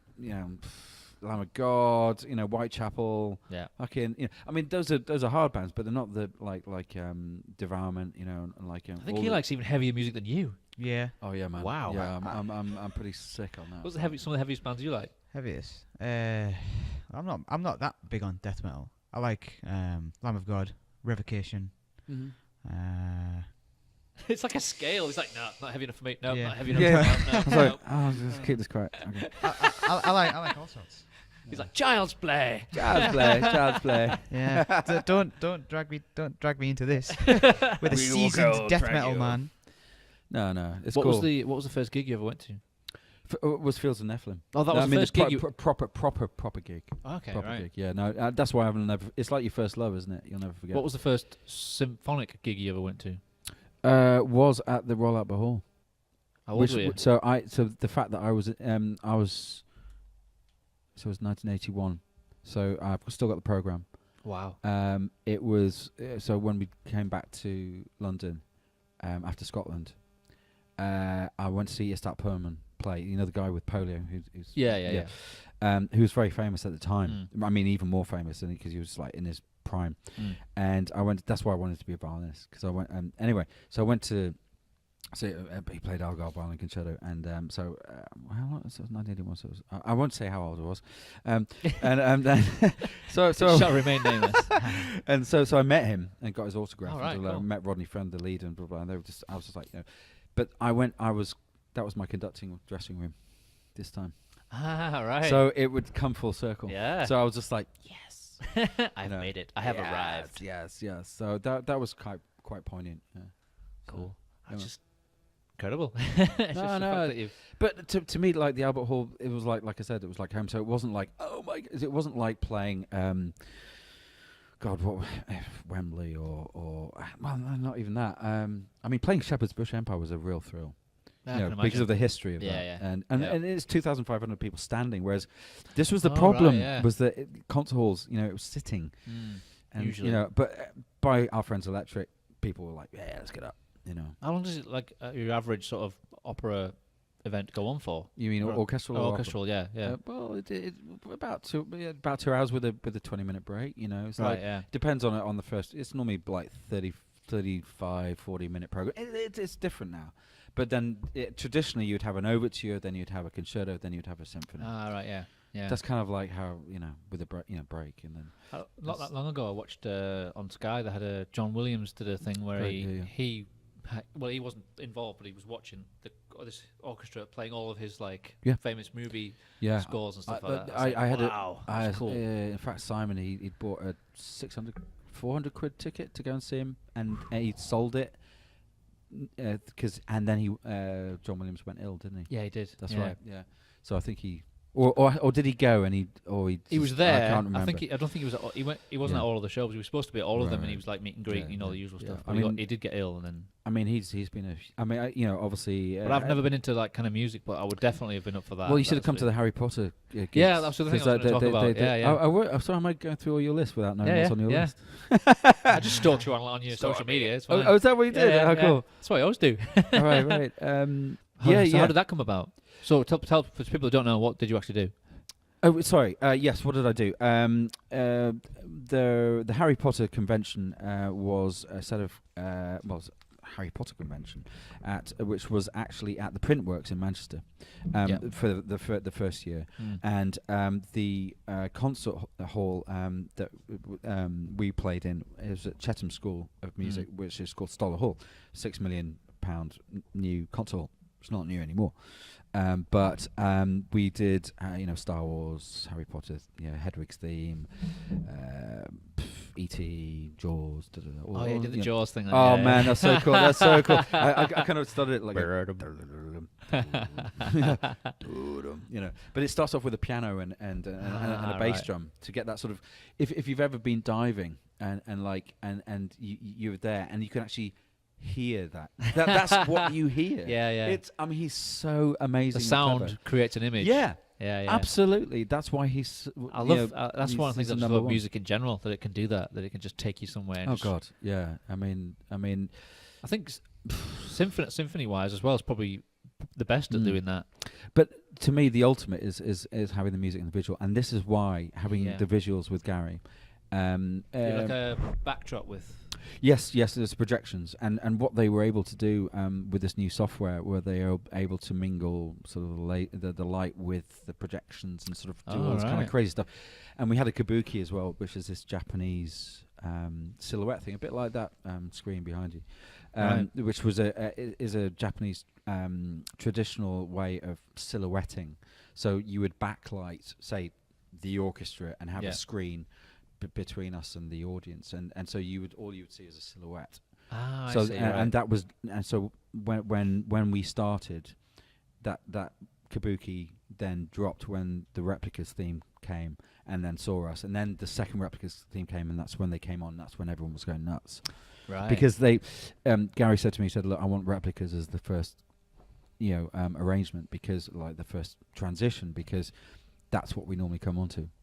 Right. And but so what I was trying to be very clever with that, and because very briefly, it was very difficult, because originally I sort of had this percussion extravaganza at the beginning, multi percussion, because not extravaganza, but just to sort of to bring, because things like the waterphone is this sort of metallic instrument with water in it, which is bowed. It's got these metal spikes, and it's goes woo. It's kind of got this ghostly effect. Things like that, just to sort of. Surprised you could afford it. What? Surprised you could afford it. Oh God, yeah. It was just a bit of triangle, just like messed around with. Sounds cool. That'll Sounds do. cool. And so anyway, that got scrapped because it was about 2.5 minutes long. The intro, and Gary said, "Look, the audience are going to not know what's going on anyway, so like you're going to need to tighten that up." So I said, because Replicas was based on the sort of AI sort of, and to him, sort of, it was the androgyny and the man and machine, transhumanism. Like a cyborg type thing. Yeah, exactly. And in that time, when he was doing the sort of the sort of android kind of thing, which people loved, and I still love. I think it was very clever. It was a genius moment that. And so what I was trying to do was like in my own way, because I've got a thing about AI, and I don't agree with it in a lot of ways. We'll get into that. Oh God! How long have we got? By the way? As long as you want. As long as you want. Oh God! How long have we been? I don't know. An hour and 10. Oh, I think it's Sabrina was on for 2 hours, was she? Something like that, yeah. Right. Okay, that's cool. I've got to beat Sabrina. No. Yeah. So what happened was that I decided that the whole sort of phrase of the whole entire thing, because that's what I wanted from beginning to end, was one entire phrase. Well, this is what I was going to ask. Did you have to have a lot of discussion with him about what order to play the songs in and stuff like that? We'll get to that in a sec. But what happened was that I decided that because obviously, how do you bring an orchestra on? With a band, it's quite easy. Well, with an orchestra. But the band wasn't going to be on. The band was coming on afterwards. Yeah. So I was like, well, what do you do? So I said to Si, well, we kind of need some sort of sub bass or something like that. And he's got all this fantastic gadgetry because he works in the film industry. He created this sub bass. I said, I wanted something like something that represents, an AI computed. Or like electrical kind of. Yeah, almost like it's like we're on the humanities under repression from AI or sort of some kind of like interference kind of like thing. the Borg or whatever. But I still think that we're to some extent in humanity, like now us now like surrounded by technology as well. We're sort of almost getting compatible with it, and like they're wanting chips in us and blah blah blah. Yeah. I totally do we keep our humanity or do we lose it? That was a big thing. This is a big thing for me. So I was like, well, so I'm going to have this thing, but I'm going to have the voice of humanity because I had the choir, of course. So I was going to have, and I was going to base. So obviously, I had to get to the first Replicas theme, because that would be the moment where the Numan fans. I've got to get to the Numanoids in a bit. Humanoids. Yeah, brilliant. Yeah, that was the first time that I was like, that the audience would hear Numanoids, especially. That's. They recognise it as some of his material. Oh, that is what right. Yeah. So I had to be very clever with that. So what I did was, because obviously you had the sort of Arabic sort of, the Byzantine mode, sort of Arabic scale, and I created my own scale as well between the harmonic minor, the whole tone scale, the Byzantine scale. I created my own scale. So I kind of. It's probably not my own scale, but I'd used notes which probably wouldn't have been used in sort of in that order. So I used that as to try and be sort of clever with it. And I had the voice of humanity, the soprano solo, come in sort of as the voice of humanity, underlying with it, because I needed the sub bass to bring us in. Mm-hmm. But what turned out was that we were already on stage and the kabuki was there. So but this worked in our favor anyway. So all these little tiny little things that happened all the way through built up. So this built up, and anyway, so then comes the but what happened was because of the budget cuts as well, was that I couldn't use the choir on. I had to put all my resources into the main gigs, so Bridgewater, Royal Albert Hall, and Shepherd's Bush Empire. So I was just like, right, okay, well, what do I do? By the way, I'm going to have a cup of tea in a sec. Is that right? And a beer in a wee. Sure. Yeah, it's fine. So what the hell am I going to do? And so And when it came to the Bridgewater, because it was on the day, I had a rehearsal with the choir on the day. I said, look, guys, because there were these vocal parts at the beginning, this Voice of Humanity, like live DVD. They haven't actually had a performance with us yet. Whereas the solo cello, who replaced the voice for when she wasn't singing, I was like, I'm just going to keep the solo cello because he's done such a great job, and it's almost darker, and it's almost sadder. Like it's this, like, oh God, we're under the yoke of AI and technology, and so the sort of like when the first Replicas theme comes, it's almost like sunrise, or it's like when the sun comes out and like, oh my God, it's not dark anymore. It was that sort of. So I'm thinking visual concepts as well. Yeah. So I'm thinking but it's emotional concepts as well as visual concepts, as well as oral. It's concepts. multi-layered, isn't it? Exactly. So this is what happened. So you've got Gary's music, which already on that level, and visual stimulus from him.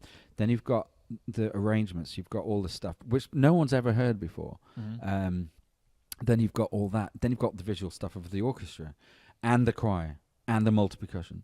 Then you've got the visual stimulus of all the lighting stuff, the projection, the lasers, the lighting, all of that stuff. So this is why we cerebrally just went like that and just took people. They just. So I said to Gary, I said, look, I want everybody to be completely emotionally drained at the end of this, so they can't literally walk out of this. Like an emotional roller coaster. Exactly, and that's what we did, and that's what I'm more proud of, is that we were able, because like anything, like any film, that there's always some, you're trying to hit the sweet spots of you're trying to entertain people. Essentially, we're entertainers. Definitely, but we had a big story to tell as well. So that I was very. So what I'm saying is that having music with the visuals is I was very lucky that I was able to do that. It's a very different challenge to entertain someone that way than as opposed to being in a normal rock and roll band, isn't it? It's Correct. a very, very different way to do it. Especially if Yeah. someone's just sat there and they're not. It's like, well, exactly. it's a different. You're attacking different senses in a way. Exactly, but that's why people were just were like at the end, like because like they didn't know what to do with themselves, which was great. Well, was it sold out? Almost every single venue was. Which means that when the DVD comes out, it'll be high demand because a lot of people couldn't get there. That's so right. Like, boom. Exactly. Bridgewater was sold out by day 2, I think. Impressive. Albert Hall was sold in a day. Although there were tickets, it was just like, but the allocations were gone. And all the, I think the touts as well got hold of them and stuff. But but that made the responsibility even greater for me. Yeah. But I try not to think about the responsibility. I was just like, just do what you know in your heart is the right. Because as long as I'm honest, honest with the pub, and I'm feeling, because what I said to myself was, I need to put myself in the shoes of Gary. What would he do if he could write orchestrally? That's true. Yeah. So that's all.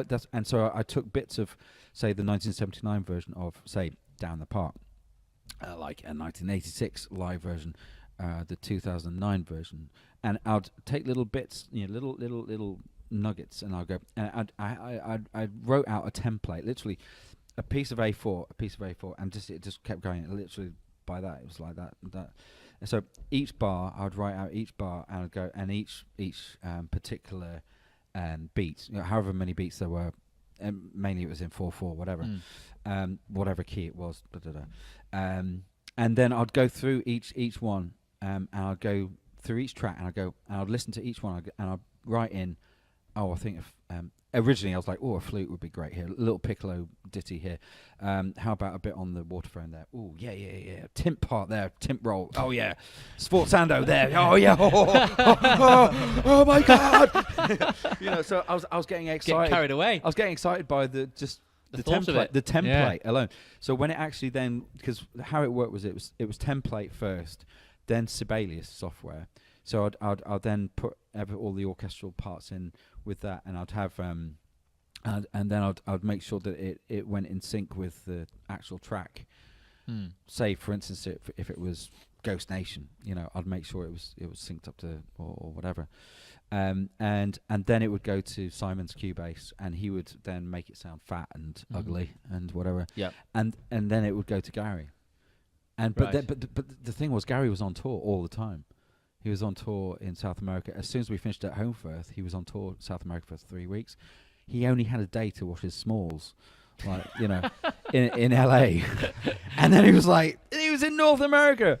It was like, and then literally had a week off, and then he did our gigs. It was just like the guy is an absolute legend. How old is he? 59. Good age. Good on age. him. Yeah. Serious, man. Respect, man. He's doing really well. So when you to record, or how many tracks would it be to record an orchestra? How many did we do? How many like if you layered all the recording, if you tried to record every part of the orchestra, how many tracks do you think that would be in it? Off the top of my head, well, not that many actually, because you've got you group each of the sections. Well, for instance, we definitely got SATB, like soprano, alto, tenor, bass. Okay, then you've got multi percussion. Yeah. So you got like at least 5 staves there. Well, in fact, more than that, because we had multi percussion. So we had, all the timps, the thunder crashes, marimba,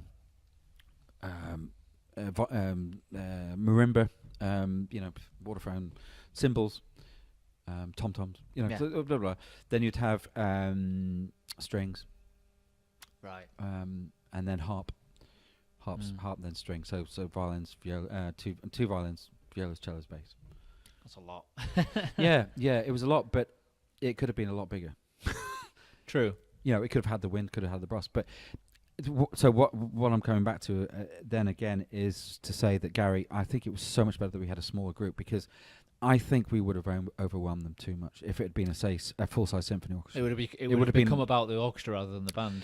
And the once it is sort of a limitation as to how many people you can have in a certain space, and then it starts to get a bit more impersonal. True. Do you see what I mean? Yeah. It's like the size of a crowd, isn't it? Correct. Once it gets past like 100,000, it's like, well, can they really experience it? Or there's just too many people. Yeah. So there's all to be said for like intimate settings, Yeah. I mean, That's why big bands sometimes still go and do smaller venues, because you can't beat that sort of intimacy with a small crowd. Prince, one of my friends who was actually in the orchestra, Craig, lifelong Prince fan, used to always get the after shows in after. I don't know how he did it, and he's met Prince. Well, quite a few times, and he said those were the best shows, because like 250 people. That was it. Imagine that with Prince. That's like our friend Simon Furness we had on. He had a knack of. He just met all these stars, but he just like hang around the back. He had a knack of like timing it. Yeah. They're in this hotel, or they're at the back of this van. There's a van there. I think that might be their production van. And he just used to know when to when. He just like pounce. And, like, I went to his house once, and he's got like a book just full of him with all these different people. Like, how on earth have you met all of these people? I just know. I just got the neck. Hey, should we have a brew? Yeah. Have a wee. Tea? How do you have it? have my tea. wee. How do you have your tea? Just white and sugar, man. Okay. Are we going to carry on, or are we going to? Yeah, do you need the toilet? Do you want a fresh cup? Can we stop? No, we'll just carry on. If you go make a brew, we'll carry on talking. Yeah, I'll go make it. Yeah, we'll carry on talking. I needed to know what to put in the cup. We'll see. Yeah. Do you want a fresh cup? Yes, please. No. That's fine. That's fine. White one sugar. Thanks, bro. No, we don't edit anything on here. It's all in. Stays all in. And we've not stopped, really. No. So I was going to talk about. I've only sworn once, I think. Oh, you can swear as much as you want. It's fine. AI. Your fear of AI. Is it just the thought of us relying on it too much and it sort of taking over one day? I think we. Why should we lose our humanity? What we have is about us is our humanity and about our. It's like Terminator, isn't it? Like the machines could one day take over. The concept of it, though, the things that we create could then hurt us, kind of thing, or they could. Yes, and this is. Even Elon Musk and these guys, have warned about it and said, look, where is this leading? But I mean, the thing is that I can agree with things like little robots like hoovering your carpet.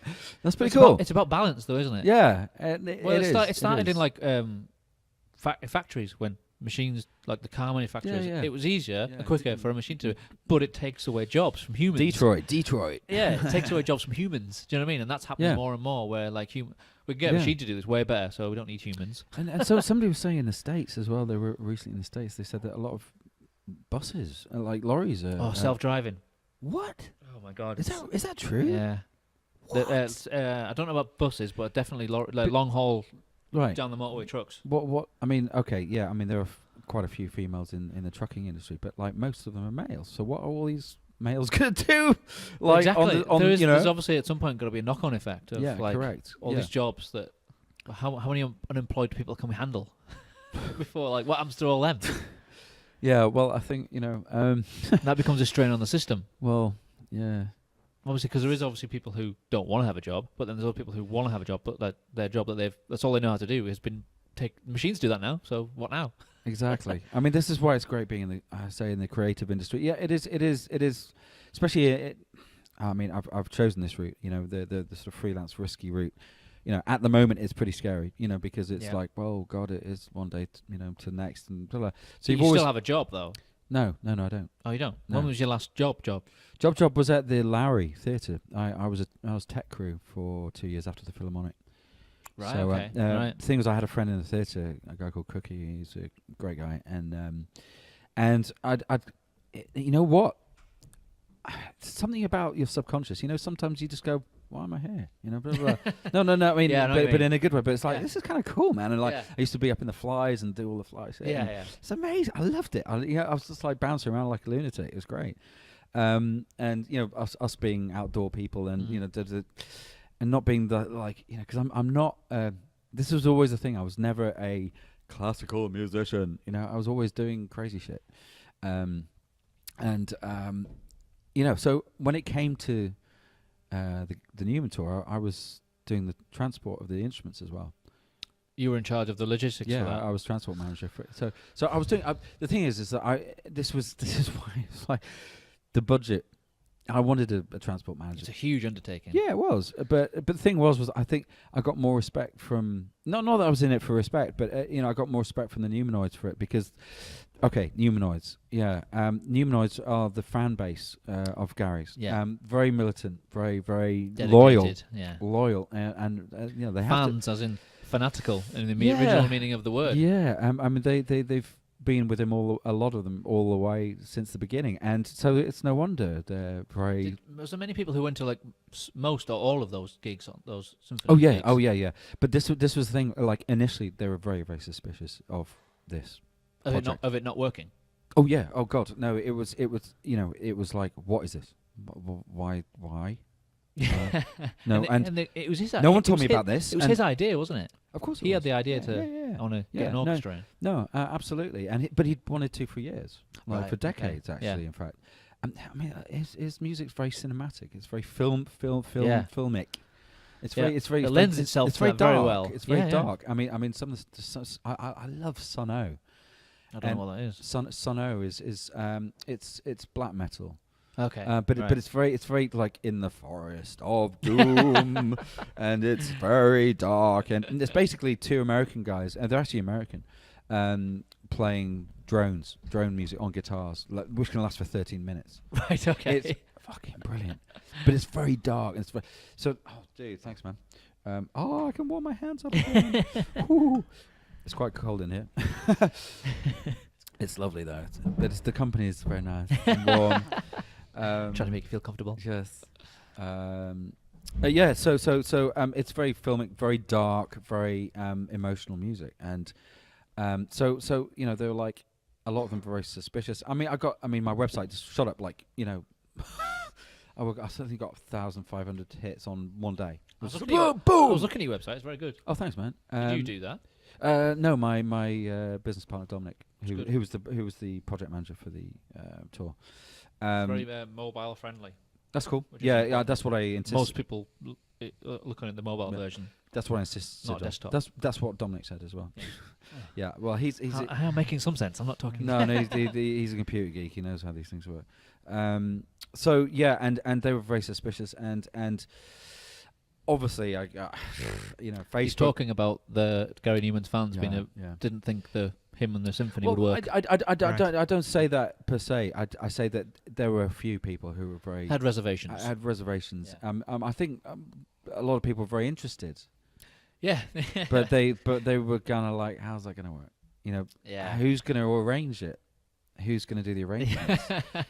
Why is this guy doing it? Who is this guy? Why has he chosen me? Yeah, What? put a bit of a spotlight on you, I guess. Was there any reviews in the mainstream press about it? From the gigs? Yeah. Oh, God, yeah. Did you read any of them? Fuck yeah. I bet they were good. Yeah. Of course they were good. Why All would right. Are you serious? No. I'm just kidding. And they were great, but the thing was that so obviously, you know, I had to convince everybody. Look, just you got to have faith in this, man. We kind had to convince everybody that I know what I'm fucking doing. well, at the time I kind of didn't, but I mean, I had faith that I knew that I would find the eventual arrangements and Self-belief. yeah, because I think coming from the metal background and coming from the dark, emotional music and that kind of and loved Gary's music from the age of 10. You know, like, it's in your blood. Yeah. You know, it's like Yeah. it's there, so it's sitting there, dormant, waiting to be utilized. And I was like, okay, and this was my first proper major arrangement. So I was like, but the thing was like, I had all the tools at my so I literally worked day and night, just like non-stop, and just went, right, okay, let's do it. You want to do something that gets you on the front of Conductor Monthly? Please no, please no. I don't know if there is a Conductor Monthly. Yeah. Like Kerrang or Metal Hammer, fine. Yeah.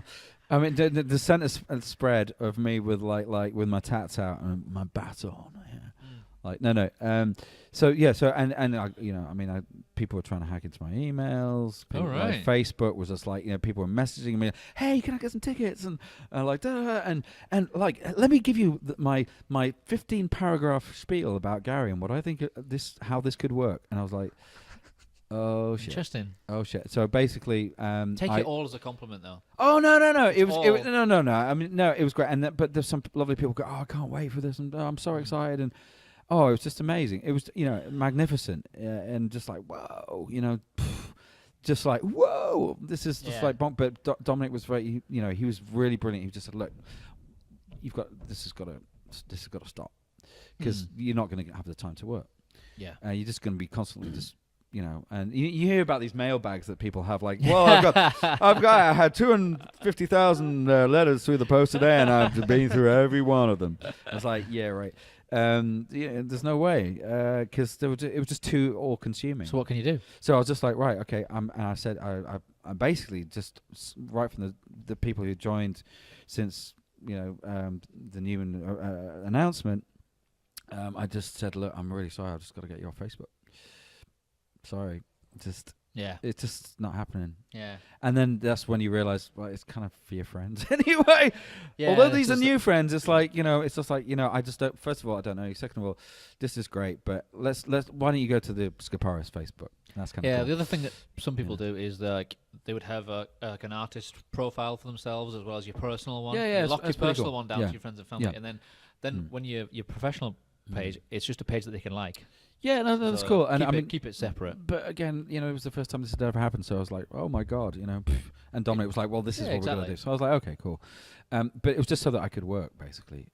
Well, you need to be able to focus on what you need to do. Correct, and that's what I was able to do. So, because we're all, are you a lot of scrolling on your phone and spend a lot of time on with your face on your phone? Pretty much, yeah. It's kind of it's a balance thing, isn't it? It's like hard to.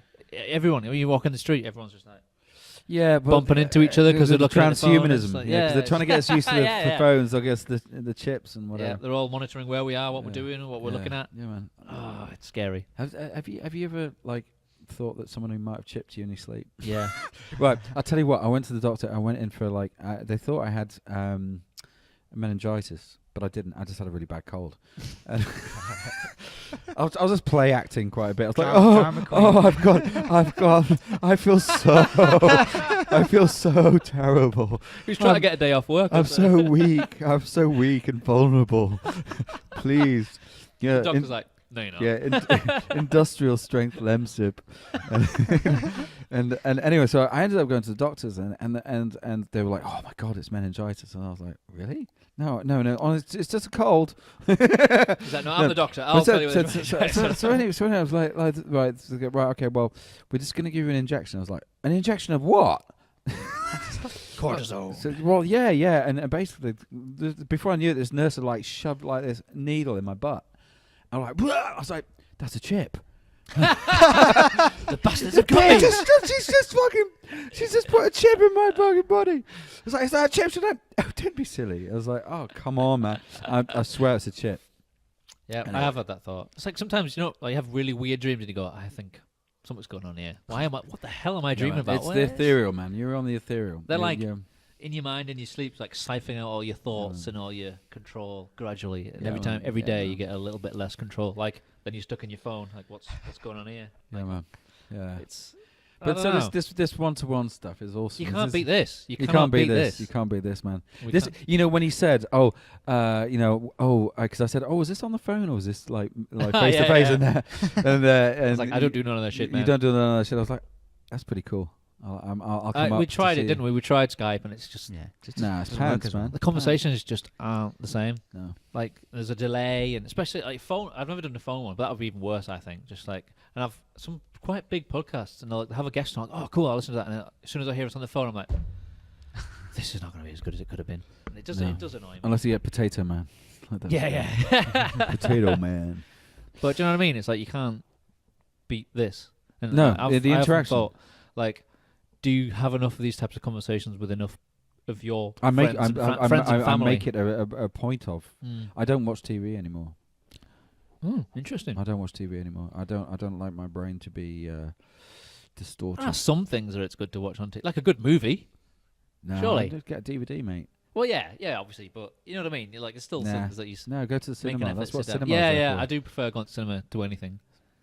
I know. But there's nothing. I don't know. It's all to me. It's all been. We're all being brainwashed. Sorry. I've also, I don't know if you've noticed, but sometimes when you're out and about, some of the conversations you overhear, you just think, why are they even talking about this? It doesn't. It's not. No, it's not relevant. It's like the news. It's Yeah, like it's fake like news. see Fake things like, news. why is this even a story? Yeah, I know. God. Why is this being shoved in my face? Like, Because it is being shoved in your face. Because you think you're gonna. They think you're gonna take it. But yeah, if I try you, and stay away from them, especially the mainstream Oh media. God, yeah. Like, No. See, like I mean, I tune into it sometimes. On just what are they talking it's about? propaganda. It's yeah, it is, bullshit. it is. It's sorry, guys. I'm not sorry. Why am I? Don't be sorry. No, I'm not sorry at all. I'm pissed off. I'm pissed off. He's back and he's Yeah, pissed I'm off. punk. Yeah. But no, it's a scary, Were you strange, were and you scary into times. punk? Not really. No. Were I you mean, into, like, what were you into? when My you were a first genre was sort of like grunge, really, kid? Was it early 90s. like to Like Nirvana? late 80s, like yeah, there was some kind of. Like, I wasn't into metal at first. I was into like just anything that was in the charts when I was about Okay. 8, 9, Well, 10. I think we all kind of were. But then when like Green Day, Nirvana Oh, all cool. came out, that Yeah. was first what I was into. But then when like my friends started getting like Megadeth and Metallica and Annihilate and all Oh, that stuff. like- Megadeth, no. Oh. No. Oh, okay. No. Oh, interesting. Oh, Let's talk about that. Let's talk about that. oh dear. Do you know when something just kind of Is it his voice? yeah. See, Yeah, that's I'm for a lot of sorry. people. They just can't get past his voice. What about Axl Rose? But he's got a great voice. Bon He's got Scott? huh? Bon Scott. Very good. Yeah. Very nice. See, those are Yeah. the three: Bon Yeah. Scott and Brian Johnson and Dave Mustaine and Axl Rose. Though for me, they're all ones that get lumped in the voice. And people like it or they hate it, kind of thing. Yeah. I was fine. But Dave Mustaine for you, just no. No. But what about musically, though? What about musically? It just seems to me like he's.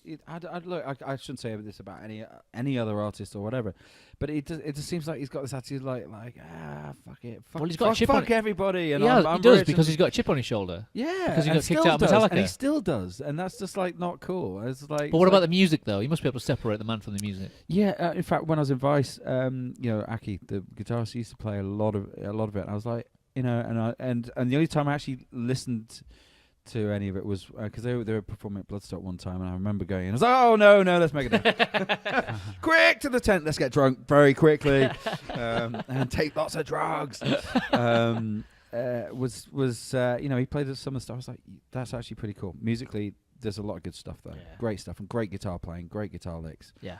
And I do, but when you don't have once you just go, I switch off. I don't ever want to know anything about them. So I don't really know much about Megadeth at all, actually. What about Metallica then? Yeah, I was a big Metallica fan. Right. Okay. Yeah, I was a big Metallica fan. And I've never seen them live, which is a bit of a shame. Oh no, shit! Sonosphere. Sorry, I do. Shit, I have. Sorry, I have. Yeah. Yeah. So but that was with Trujillo, and he did this fantastic bass lick. And I remember him. His legs kind of went.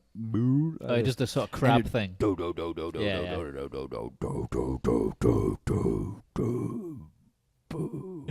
And everyone was like, yes. He's a real. Yeah, I think he was great. But I was a Jason Newsted fan. So. Okay. I love Jason Newsted. Yeah, I thought he was good. I thought he was like No. the proper. I like Jason Newsted. Musically, I prefer Cliff. Of all of them, Yeah. I thought he had the most unique individual style and sort of part to play in the band as well. But Jason was the overall sort of best. I don't know, stage presence wise in it live, he was fucking awesome. He was phenomenal. Especially, Yeah. I loved him when he had his. And he sings as well. Yeah, shaved at the sides. Yeah. He loved the part in the Black Album tour. Yeah, the Stunning Cunts.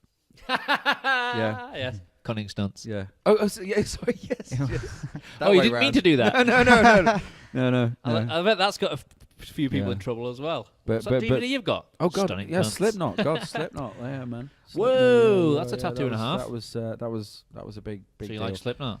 The 2000s, yeah. The Iowa, all those guys. I just listened to Disaster Pieces. Yeah. I listened to a podcast called Let There Be Talk with comedian Dean Delray, and he just had Corey Taylor on.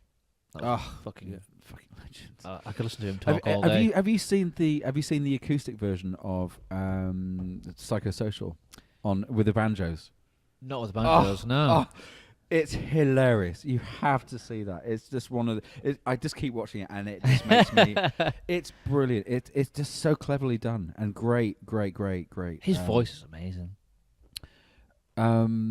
Corey's, yeah. Yeah. But his range. I did actually see him with Stone Sour. And I really liked it because he was playing acoustic sometimes, and he just sat down and I was like, "Whoa, dude!" Yeah, you don't expect it, do you? He because when he was in his sort of dark days, he would just get his guitar and go off into the desert and just start playing. Wouldn't he? Yeah, like in Iowa. I mean, what a story, man! What a story. I know. That band and Paul Gray, of course. Yeah, he was a big bass hero of mine for a while, and great style. Tragic. Great. Yeah. But I mean, Slipknot. You're a Slipknot fan, aren't you? I like Slipknot. I wouldn't say I'm a fan. I like some of their stuff, and I love Corey Taylor. But it was the energy of the early stuff, and then I kind of went darker after that. I love the way he says it. Heavier is darker. Darker. Yeah. What sort of lyrical themes like death, disembowelment, decapitation? Yeah, one of the times, because when we'd been to download, I was in Grand Central, and one of the barmen, great guy, said, we're talking to him about, like what's next after, what do we go to see next? And he was like, dude, go to fucking Europe. Don't go to Europe. So we went to the Brutal Assault Festival. If anyone's been to the Brutal Assault, yeah. Two stage one on, one off, Napoleonic forts, 10,000 people, mostly East Europeans. No, hardly any British people. Nobody can recreate that shit. Have you heard of Ethereal? Don't think the band so. From Liverpool. We met the guitarist who's anyway. Blah blah. So by the third day, it was 10 in the morning till 2 in the morning. I saw Guar there. I saw Fear Factory, Devon Townsend, all these guys, blah blah blah, and Necrophagist, Nemic, all these great bands. Well, these all sound. I don't know any of these bands. Oh, you don't know any of them, but they all sound like bands that would have logos where you don't have no idea what it says. Necrophagist, pretty much. Yeah. No, it's not. I'm not. In fact, I saw one the other day. We saw the one the other day. It's just a forest. yeah, I saw that. It's like a tree. Check out my new death metal band. What's it called? You can tell. You can tell us like that way. There's a poster that's got loads of bands on it. In brackets, it has to have the name underneath, so because you have no idea what it is. Yeah. No idea. Are you colourblind? blind. Can you see this number? If you can read this, we don't know how because it doesn't say anything. No. Yeah. But just I don't know when that started. Like the more crooked and like I don't know, enveloped the logo brilliant. became, It's the heavier, it's the heavier band. It's great. You need to come with some sort of like scale of like heaviness. No. And Well, as it goes down, it gets darker but and that heavier. was the heaviest one. It was just a forest. It was just a forest. Like that's fucking. I mean, I've heavy. seen some, but like so we did some bangers with gigs when it was just like. Right. It's like an assault. I feel like I'm getting punched in the face here. Okay, well, exactly. But let's talk about brutal assault because by the third day, so basically we'd seen all these bands. Like, what that third night, I'd seen Gua and Michelle gone to bed because she was absolutely knackered. Yeah. We were obviously drinking all day and all night, every night, and and so I go and see Gua and I'm right at the front because I want to get like all the juice in my ear, in my face, like green and red. Yeah. So I go back to the tent like at 3 a.m, and Michelle wakes up. She goes, "Oh my God, what's happened to you?" I said, "I've just been to see Gua." I said, "I thought you got in a fight." Anyway, like next day we're absolutely like so hungover, but there was this band called Devourment that we wanted to see. Because we always check out the bands beforehand, like on Bloodstock. We always get a list and give them like ratings and must see, Foxy, Scandinavian chick, or vocals or whatever, or God, old death metal, old. Whatever. Boo, or like, like fucking sucks. Yeah. Whatever, But we're like, we've got to go and see this band. We've got to go and see this. Like, so, anyway, so we go. Oh God! I'm like, when you're in a hot tent and you're hungover, Yeah. and like you're sticky, and It's it's just the worst. most disgusting thing ever. And you go, Nothing you put in your mouth makes it any better. It doesn't matter what it is. Yeah, man. So we get up like, so we make it and like get out. We were sort of walking like zombies, and anyway, we were like, should we have a pint? 10 in the morning. Might as well. Oh God! And but the closer we get to, we hear this rumbling. We're like, oh God! And you start getting excited again. Oh, and the closer we go, it's like fucking whoa. And next thing we know is like we can see, just barely see the stage, but you see like this whirlwind going on. 10 in the morning. There's 20 guys in surgical outfits covered in fake blood, like, just going like in a circle pit of their own, like this. The bass player's got a horse's head on. They're obviously high on speed. It's just like, dude. And I was like, so that those kind of really in sort of bands that like really off the edge of on the edge of the periphery, on the periphery, but a really gory, heavy. That's really eclectic. Do you go like at home listening to something like that to then put on yeah. a symphony? Yeah, yeah. But that's really cool. But like Mahler symphonies, like Richard Strauss, blah blah blah.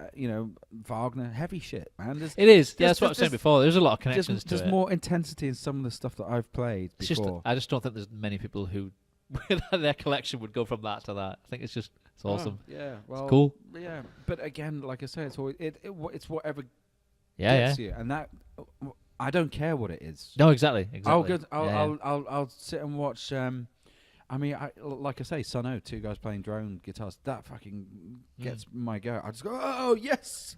Yeah. And I'll put it on repeat until I fall asleep. So, what are some of what you consider like some of your top albums of all time?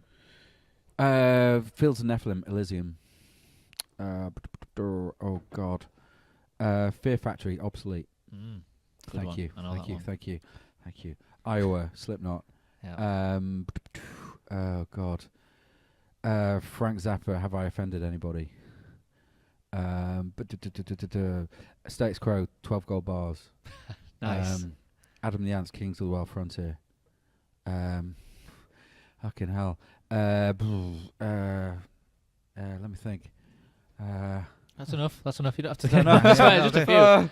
Yeah. I mean, I could go on and on, but I tend to just listen to individual tracks. I'm not an album collector anymore. Do you listen to like Spotify? Or do you listen to sorry. Prince signing the Times. Okay, yeah. Are Are you a CD listener, vinyl, or do you listen to Spotify, iTunes, whatever? I have CD, but I don't have a CD player anymore. I've got vinyl now, but I don't have any vinyl, really. But do you listen to streaming services? Do you use any of that? No, I don't. I tend not to listen to stuff unless somebody's given it to me. Okay. I just... I can't fit. It's terrible, isn't it? Or I go and whenever I'm playing, I go and listen to other bands playing. Did you used to be a person who would sit and listen to like consume an album in its entirety, just sitting and listening to music whilst doing nothing else? Yeah, absolutely. Yeah, I'd zone out completely. Do you still do that? I find I don't have time. Yeah, but this is the thing about the streaming thing. I don't have time to do that nowadays. See, I have Spotify on my phone, and it has every song I could ever want. And but you don't. I drive around a lot, and I just put one wherever I want. Like, the thought of having to get a CD out now. I mean, I still buy CDs. If a band I like, I'll still go and buy it, but then I'll just put it in a box. But I'll just listen to it on Spotify because it's just easier. Oh. Like my smart speaker at home. I've got a big speaker. It just connects to my phone. My car just connects to my phone. Technology's taken over. Yeah, this is it, man. But I still have all those physical, and I prefer like the physical product and like reading the liner notes and all that. But for convenience, it's like the Kindle thing. I don't read physical books. It's all on Kindle. But it's just kind of the way it is. I mean, I did. One of my very good friends, Steve Tossell, used to be the DJ on TBFM online. Oh yeah, and he used to have a fantastic world metal sort of podcast thing. And it was brilliant because he'd get bands from like Tasmania or like Outer Mongolia, literally, or the Sahara. Yeah. And like metal bands that were just like, fucking hell, dude, check that shit out. Yeah, dude. Whoa! You know what I mean? And some outrageous stuff. You know, what's that website called? Metallicum. It's Imperium Metallica. Encyclopaedia Metallum. That's it. That's Metallium. That's the one. Yes. I'm not familiar with this. That's it's basically an encyclopedia of just basically every metal band there is on the planet. And you you get in there and you can just check. I'm aware stuff of out. that, but I don't think that was what I used to do. I used to do a lot of that. And you can go. You could spend days in that sort of thing. That's kind of like the old equivalent of when you used to go to a record store and they have like the import section, all the bands from other countries and that would be the only way you could discover them, unless a radio station played them, which they're not going to. That's right. But the great thing is about festivals like Bloodstock or any of that they're bringing it. You know, we saw got Alien Weaponry there from New Zealand, but then there was that fantastic band from Nepal. Oh God, I remember. And it's the fantastic Indian bass player. God, I've forgotten the name of him. shit. But yeah, so literally, I get to see all my new stuff when I go to Bloodstock. Yeah. I get my fill at Bloodstock, and as soon as the poster comes out and all the bands on it, I start looking up the bands and start listening to their music. Yeah. But especially if I'm going to go, because then I go, well, there's definitely some big bands. I want to see them. But then I'm going to go and check out these bands. Yeah, but that's exactly. But do you do what we do? Like, if you don't see a video, you're like, oh, they don't have a video. They're a bit rubbish. It depends. Right. No, because I usually go to Spotify, which is audio only. Okay. So then I just go to what's the quality, because the video's not that important, but it's the quality of the music. Like, is it good songwriting, and what's the audio? Because if they haven't spent the money to actually record it properly, then. But then again, if Bloodstock's put them on, there must be something about them. Yeah, exactly. I mean, they've got a vetting process that's second to none, isn't it? Well, the whole Metal to the Masses thing. Yeah, we're doing it this year. Oh yeah, yeah. As in your new band. Frozen in Shadows, yeah. Yeah. We're just working on our second EP at the moment. This is what I was going to say. God, yeah. So like, we'd done our first 2 gigs, and then we hadn't rehearsed for 7 weeks because I had all the Numan stuff going on. Yep. And then suddenly, we've got a day to play HRH Vikings Sheffield because they say somebody's pulled out. We need somebody. Will you do it? So we hadn't rehearsed for 7 weeks.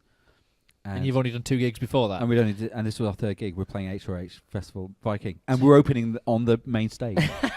How did that come about then? Someone. It was Badger because he's a promoter, and cool. This is a great thing. He hears on the grapevine and blah blah blah. So have you managed to record any demos or much music? We've got our first EP on Bandcamp. How did you record that? Kyle did it literally on his laptop. Cool. And as you can. Right. Did you play bass on it? I DI'd. Okay, cool. Which is great. What's it called? It's a self-titled. Frozen in Shadows. Frozen Shadows. Yeah. So We'll Harbinger's the first track, which is kind of. We'll put a link to that in the show. Oh, thanks, notes. man. Yeah, thanks, dude. But yeah, that's pretty cool. So when is it? So when? What? That HRH? Yeah, it was. It was. Oh, you've done it? Yeah, yeah. Oh, right. I thought. No. It was before I went on holiday. It was just like. Okay, right. So it just came out the blue. Yeah. How much notice did you get for that? Well, 1 day. 7 Wow. weeks. 7 weeks. Yeah. Jesus. But the thing is, that's why we do it, because that's why you're in a band. Yeah. Okay, it's not ideal, but opportunities come up and you. Yeah, and and the things we'd pretty much knew the set back to front, and and we did. So is this band heavy enough for you? Yes, and the great thing is I'm learning all these fantastic new techniques as well. Right. Because I've got to keep up with I have done before, but I've got to keep up with 2 guitars now. Right. Doing lots of fiddly stuff, which is great. I love the challenges, and and I'm possibly doing a bit of finger tapping as well. But I don't slap. I use fingers. Your finger picker. Because obviously that to me that's your voice, your right hand. So I tend to like being very Jason used to pick. Fuck Jason! What a wuss! But it doesn't really make that much difference. It's whatever comes natural to you, I suppose. Because I'm. But to be fair, he was a guitar player first, before Jason Newsted. I mean, so that's where that's where the pick will have come from. So when he might go to bass, obviously he would have got used to using the pick. I don't like him anymore. What a loser! What a loser! But yeah, some of the some of the bass players with the Yeah. I mean, I'm learning all sorts of crazy stuff at the moment. I mean, John Patitucci is one of my heroes, who used to be with Dave Veckel band. Right. Sort of electric band. I'm learning jazz piano at the moment because it never ends for you, does it? Well, It no, never ends. No. It's a musical journey, man. I mean, if you don't, to me, if you don't put in the, if you don't grow as a musician, you're not really. Because I don't think I will ever stop learning, and as a conductor, I will never stop learning. That's the great thing about what I'm doing, is that I will never stop learning. I will only stop learning when I decide to stop learning. Yeah, like you see some people who get to a point where they think they know it all. They think they've reached a certain level. It's a shame that, and they sort of stay there because they're obviously talented enough to get to a certain stage, and they go, well, that's it for me now. But it's not, because you just go off the boil, and then you go, oh.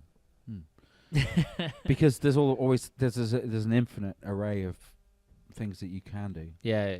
You got to think outside the box sometimes as well. And which is why when the opportunity, the Numan arrangements opportunity, I was like, this is a unique opportunity to create something unique.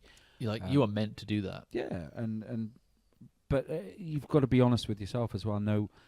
And allow your mind to open. Yeah. To be open to different things. Exactly. Because you put yourself in that position, things like that are going to happen. Curveballs are going to come your way, or and short notice things. Yeah, I mean, one of the people, because the thing was, I became very, very, very disgruntled when I was working with the BBC Phil after about 8-9 years. I just was like, what the fuck am I doing? Was it repetitive? No, I just sort of got like you say, I've got to the end. I've done the thing is, I kind of had done everything that I wanted to do in that particular within those parameters. Yeah, and I should have left early. But because it's a salary, because safety. It's like BBC. Like you've got people who have been in there 40 years who should have left when they were after 10. Yeah, but because it was easy, and because it was not easy, but you can understand why people would do that. It's like someone to just have a normal job. It's fair enough. They stick with it. It's security. It pays the bills. It's of course it is. Because there's a certain amount of element of fear of stepping outside your boundaries. Not everyone's prepared to do it. Some of them have got families. Most of them have got families. Yeah. They've got houses, mortgages, cars, holidays, Fine, cool. I had all that. I could have kept going. I could have not. I wouldn't be here talking. Oh, I might have been here because. But there's a certain amount of sacrifice that you have to be prepared for. Like I said, it's that. Literally, you just. Do you want to go over that cliff and then get to that? Yeah. Get to that, or do the you higher just, plateau? Or do you just want to stay on that? It's literally. What do you want to do with your life? Will you regret it if you don't?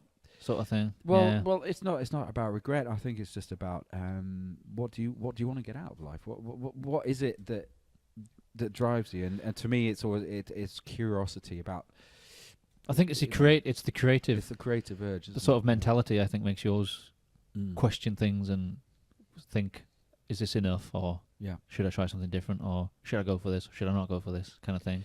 Yeah, but the older the older I get, You mean the younger? the older I get, Wise old man.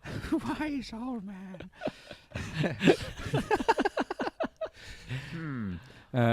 Sorry, Yoda. Carry on. Yeah, yeah. The younger I get, The more the- experienced I get. the more experience I get, the more I kind of know what I'm good at and what I'm not good at. And Yeah. I just you know, I know what I'm good at. You know, But you had to push through a lot and work hard and make a lot of sacrifices to get to that point. There's no way around it. There's no shortcuts. I don't see any. No. Unfortunately, especially if you're going to break new barriers, if you want to be on the cutting edge, if you want to be like anything, you know, you've got to be prepared to take risks. Yeah, exactly. And yeah, I mean, I could have been.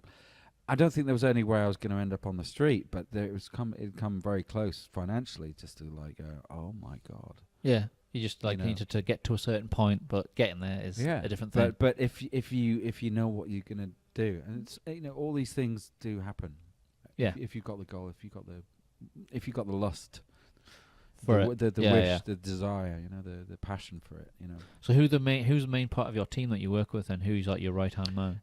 Dominic, who's my project manager, he's my financial advisor. He's Michelle's brother. And Okay, right. he used to work for Lloyd's Bank Right. Okay. in fraud.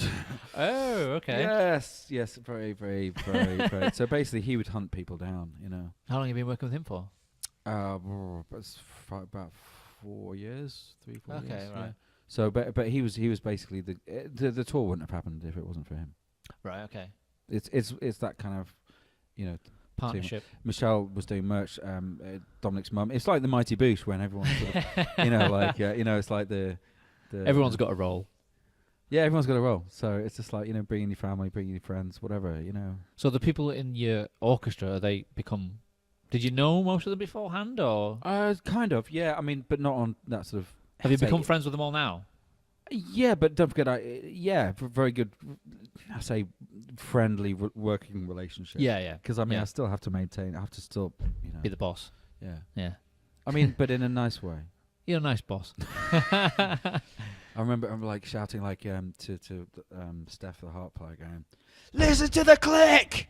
like this, and they go, "Oh, I'm so sorry." Like, "Oh, I didn't mean it to say it like that." Well, I did, but it's just that, you know, that was the whole point about being in an orchestra for that length of time in the profession to that level, because the younger players now look at me with a certain amount of respect. Yeah.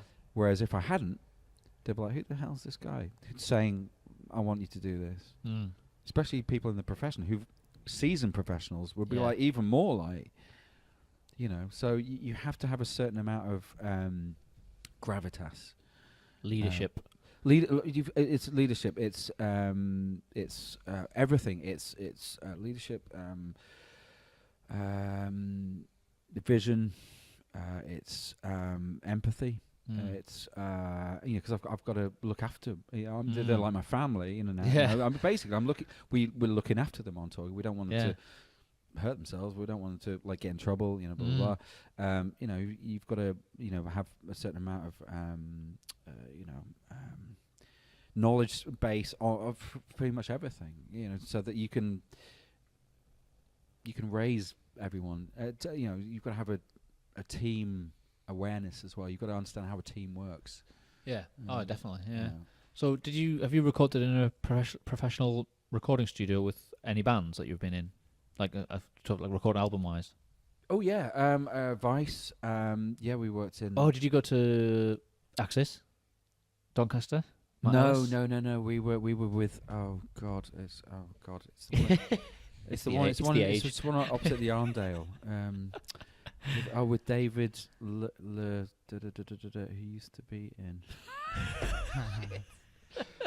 He's got so much experience, he can't remember things. God. No. Oh God, that's gonna kill me. Oh God. Although we did get some the drums done at Skyhammer Right. Studios. So how did you find the studio environment? I loved it. But I didn't. I did all my stuff through DI because the thing is I did stuff with Donkey Carnival. I've done stuff with Elias T. Hoth as well, which was my very first band. Okay, right, yeah. Professionally, but never to the sort of level like I've always wanted to with a big Neve desk and like kind of like the old school way. Yeah, but I was lucky enough to have done that a few times. God, I remember his name. Sorry, sorry everybody. Sorry, God, shit. Yeah, but yeah, no, I love the studio environment. I feel comfortable there. Yeah, but it's like, yeah, more and more people are just doing things digitally, and there's just other exactly. ways. So, I mean, it is expensive. It is expensive to go to the old school environment of a recording studio. But if you compare versus the things that you can do at home, it's like will bands. Because I think with this band, there's quite a future with it. This is the first time I've kind of actually thought this about a band. So are you planning on doing an album? Yes, it's going to be I don't know.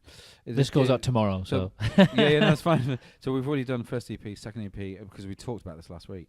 Then it's a two-part EP. So this one we're going to work on is the first part of it. Then we're going to have a second part of it, which is going to basically be a sort of album. And then there's going to be, because there's a story theme through it, and then it's going to be, because we all have sleep, not insomnia, paralysis, all of us in the band. Okay, right. So basically, frozen in shadows. If you have a look at the T-shirt, okay, right, yeah, we're all frozen in shadows because we all have sleep paralysis. Funnily enough, so that came. Yeah, it's really weird. So a lot of the themes are about like being attacked at night in your sleep and nothing dreams you can do about it. Exactly. It's AI. That's some cool. Make some cool music videos. That's kind of those kind of themes. Man. Yeah, man. Yeah. So I mean, hopefully this is. I've got a good feeling about this band. Good. Finally. After all these years. So you've written down lots of notes. Anything else? Have you missed anything? Well, it was before you go and go. Shit! I forgot to talk about. No. I don't. I've kind of dried up. Is he the first person to come with notes prepared? I think he is. I don't know. I think he is. Yeah. That was it, really. Badger Fest. Yeah. So, if people want to find you, where can they find you online? www. You don't need to say the W anymore. Worldwide. srmusic.co.uk. S for sugar, R for Roger, music. srmusic.co.uk is my official website for. It is a good website for my conducting. I was impressed. And then for the band is Frozen in Shadows bandcamp.com. And I'll look it up. Frozen in Shadows Facebook. And obviously, yeah, and we're on the Manchester circuit, basically the metal circuit. Yeah, playing the Rebellion a lot, Grand Central stuff, Yeah. Standard stuff. But we're cutting your teeth. You're cutting your teeth. Well, we're kind of like going, because I used to play in Grand Central a lot before in other bands, and I was like, we're all like, we don't want to play in Grand Central. You have to. Well, I know, but like we've already done it twice. Like, oh, come on, let's move on quickly. That's where we can get hold of me. And the Skaparis Orchestra, Facebook. Yep. Skaparis. We'll link to all that in the show notes. And obviously that's it really. But thanks for coming up, man. I really appreciate it. Oh no, thank you guys, and thank you if anyone's still listening. Thank you. But all dropped off. we'll get you back on in sometime. Yeah, man. Yeah, done cool. some more shit. When you've got your band going, you've got some more your projects underway. Yeah, man. Well, but the thing is that Gary's coming on January the 15th to Stoller Hall again. Well, I said to Stoller Hall because Chetham's with his talks, his UK talks. He's talking about his project, so we're hoping that we'll have some more work with him, because there were overtures made at the end of, because the orchestra were going out to him. So Gary, so what are we doing with you next? He was like. I honestly think though that you'll somewhere down the line more work's going to come from that. I hope so. Especially once the DVD and that comes out. I think. I mean, backstage, I was meeting people like Paul from RMD, Sean from the Mission, and like all these great, amazing guys. Like, I was like, hello. For a fairly new company, though, I think you've done well. Yeah, it's our second year. Yeah. It's like, and I mean, a lot of money went through the account, but it's like, can we please have some money staying in the account this time? Yeah, well, You you start up, you kind of it's second year's always the worst, yeah, isn't it? yeah. But I think you'll be fine. You'll be fine. Oh, thanks, man. Well, no, and thanks to everybody who's supported us so far, and thanks to you guys especially. Yeah, no worries. for being here. It's cool. Love it. Cheers, man. Thank Cheers, you. dude. Bye.